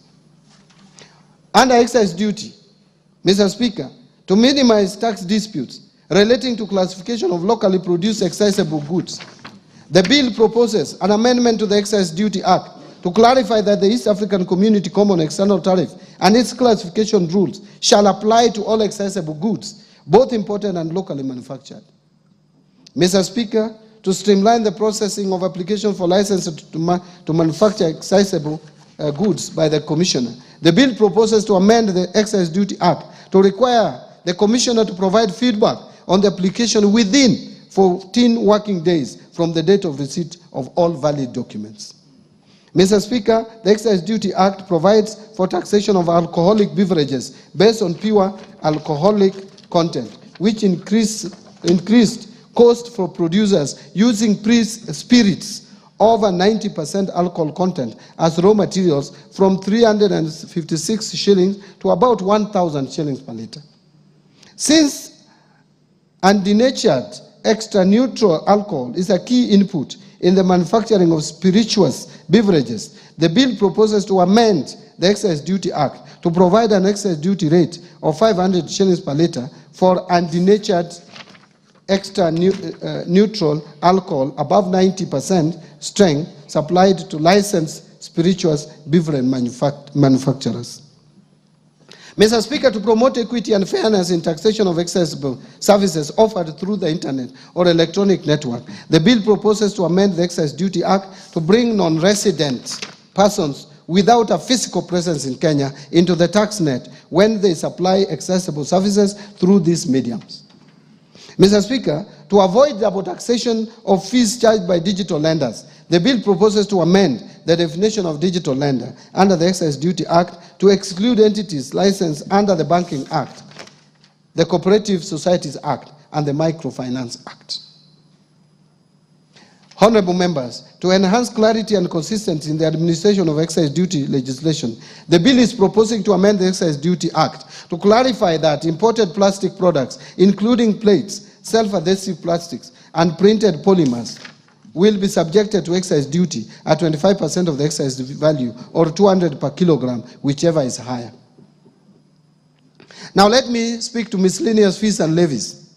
Mr. Speaker, the Export and Investment Promotion Levy on billets and wire rods, which are raw materials in manufacture of nails, fencing wires, gabions, bolts, and nuts, have raised production costs of these products.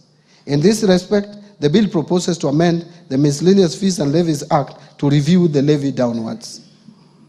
Mr. Speaker, to promote Nairobi as regional aircraft maintenance hub while managing tax expenditures, the bill proposes to amend the Miscellaneous Fees and Levies Act to introduce import declaration fee and railway development levy on small aircrafts and helicopters, but retain the exemption on spare parts of all aircrafts. The Tax Procedures Act, 2015. No, the Act is 2015. Mr. Speaker, to enhance the Commissioner's ability to recover unpaid taxes from non-residents, the bill is proposing to amend the Tax Procedures Act to expand the scope of agency notices to include non-resident persons. Mr. Speaker,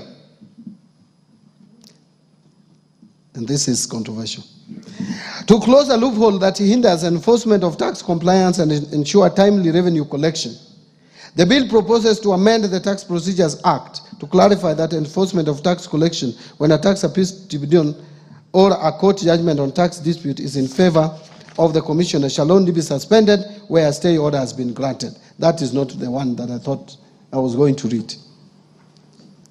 The controversial one is yet to come.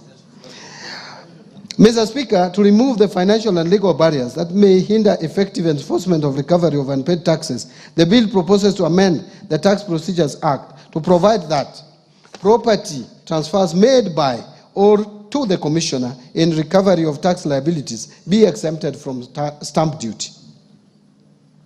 Mr. Speaker, to promote transparency, uphold fair administrative action, and strengthen trust in tax administration, the bill proposes to amend the Tax Procedures Act to require the commissioner to provide reasons when issuing amended tax assessments to a taxpayer, so that we avoid misuse of Kenya Revenue Authority for political reasons, where they just sit and tell you that 3 years ago you did not pay such and such, and yet you had already been cleared for tax purposes. Reasons must be provided.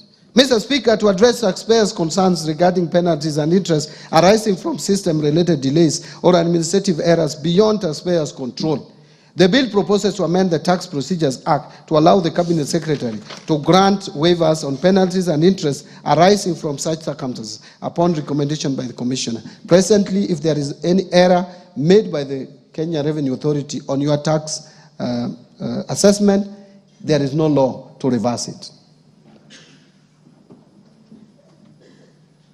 So in conclusion, Mr. Speaker and fellow Kenyans, we have experienced a wide range of challenges as a nation in the past 2 years. In navigating these trying times, we have demonstrated exceptional resilience and remained steadfast in our development and democratic journey. Kenyans have demonstrated commendable patience and resilience as the government continues to fulfill its commitments to improve livelihoods through the implementation of better. And under the leadership of His Excellency the President, Dr. William Samoei Ruto, we have made meaningful progress in advancing our development agenda, promoting inclusion, fostering national unity, and working together to build our nation and renew the spirit of patriotism. Mr. Speaker, the budget I have presented today has been thoughtfully prepared to navigate the delicate balance of competing interests while adhering to our fiscal consolidation plan. Mr. Speaker, I am confident that the policies and structural reforms I have outlined provide a solid foundation for sustaining our socio-economic transformation. These measures are designed to stimulate job creation, strengthen our economic recovery, and ease the cost of living. I therefore call upon honorable members and all Kenyans to support the implementation of the budget as we work together in pursuit of shared prosperity. Finally, Mr. Speaker, the journey to a prosperous Kenya calls for leadership and collective commitment of all Kenyans. Last year, the Orange Democratic Movement joined hands with the United Democratic Alliance under Kenya Kwanza to form a broad-based government. This unity has brought renewed peace and stability to Kenya and fostered inclusive development beyond tribal lines.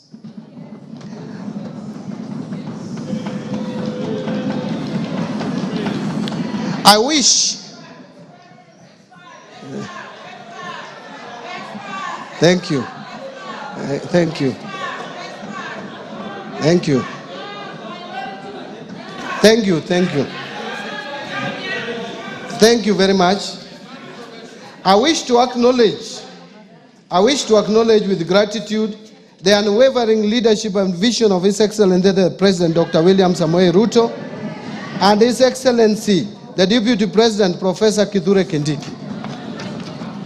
I also wish to recognize the invaluable efforts of the Prime Cabinet Secretary, the Attorney General, my fellow Cabinet Secretaries, Principal Secretaries, Accounting Officers, and all personnel across government ministries, departments, and agencies who have diligently contributed to the development of the financial year 2025-2026. Mr. Speaker, I want to sincerely thank Baba, Right Honorable Raila.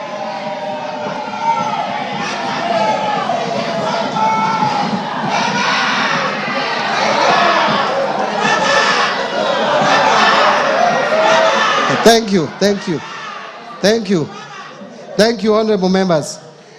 Honorable Mr. Speaker, I sincerely thank Baba, Right Honorable Prime Minister Raila Amolo Odinga, and the entire Orange Democratic Movement fraternity for their invaluable mentorship as well as trusting me with party leadership positions in my political journey.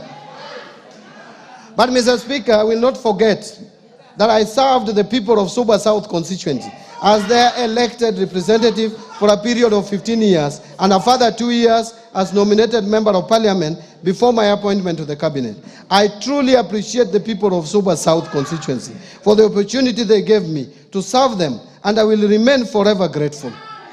In addition, I served in the leadership of parliament as a minority leader, and equally, I appreciate the support accorded to me by this House and its leadership during my tenure. My sincere appreciation goes first to you, Honorable Speaker of the National Assembly,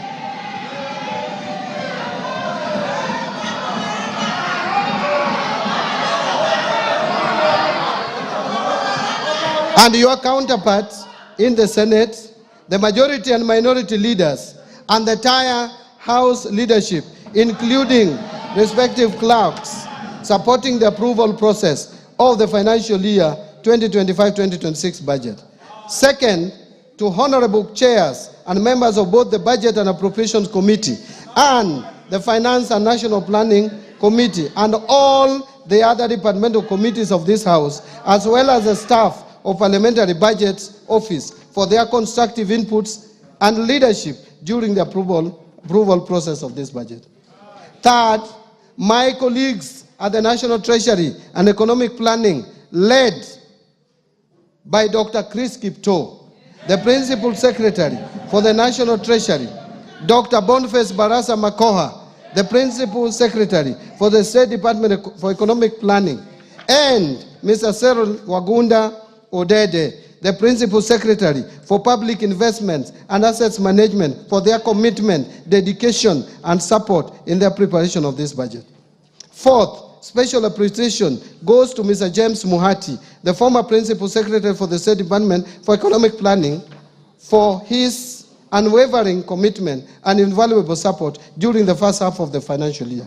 His dedication and strategic leadership greatly advanced the ministry's mandate and played a pivotal role in shaping key national economic planning initiatives. Fifth, my appreciation goes to the Governor of the Central Bank of Kenya, the Commissioner General of the Kenya Revenue Authority, as well as the management and staff of both institutions, the financial sector regulators, and other MDAs for their valuable contributions to the budget process. Sixth, my gratitude goes to our multilateral and bilateral development partners for their continued technical and financial support. Seventh, I also thank the private sector for their participation and contribution in the budget process. And eighth, I wish to appreciate the media and non-state actors for their active engagement and participation in the financial year 2025-2026 budget. Mr. Speaker, I forever remain indebted to my beloved wife, Madam Rhoda Mbadi, and my children, who is here in the Speaker's gallery, and my children for their support and inspiration as I execute my duties at the National Treasury and Economic Planning. Their prayers and guidance gave me the zeal to proceed even during my lowest moments. I remain deeply grateful also to my siblings for raising me, paying my school fees, and supporting me throughout my journey. Mr. Speaker, I am sure that my late parents, Jadwong Stanislaus Ngongo Moth and his babe, Slermina Yambo Ngongo, with my mother, are smiling down from above as they see their youngest son perform this great service for the great people of Kenya today. God is truly faithful. Lastly, Mr. Speaker, my utmost gratitude goes to all Kenyans for their contributions during the budget process. Thank you, and may God bless Kenya.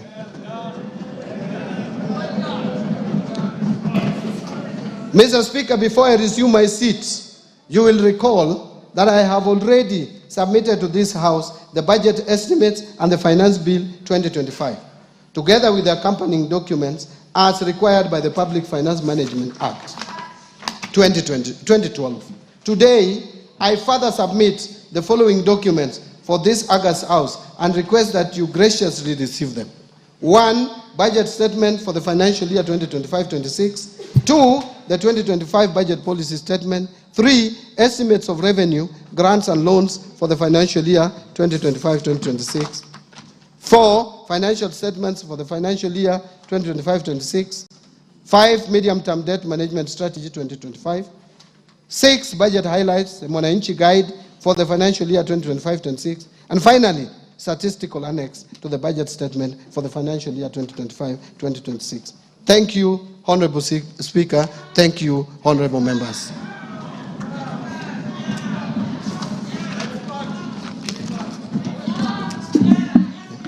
Thank you, Minister. You may now take your seat.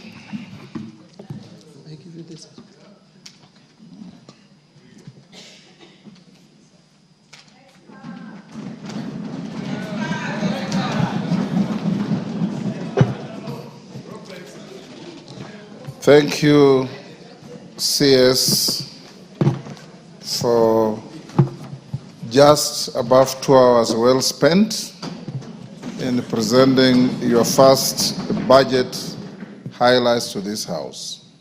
Honorable members, I wish to thank the Cabinet Secretary for the National Treasury and Economic Planning for ably making a public pronouncement of the budget policy highlights and the revenue-raising measures for the national government for the financial year 2025-2026 and the medium term.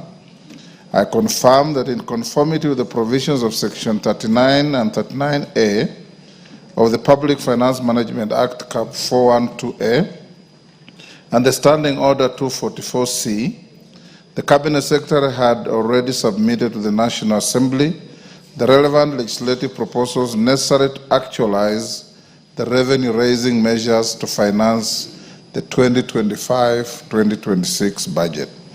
This has since culminated in the Finance Bill 2025, which is under consideration by this House.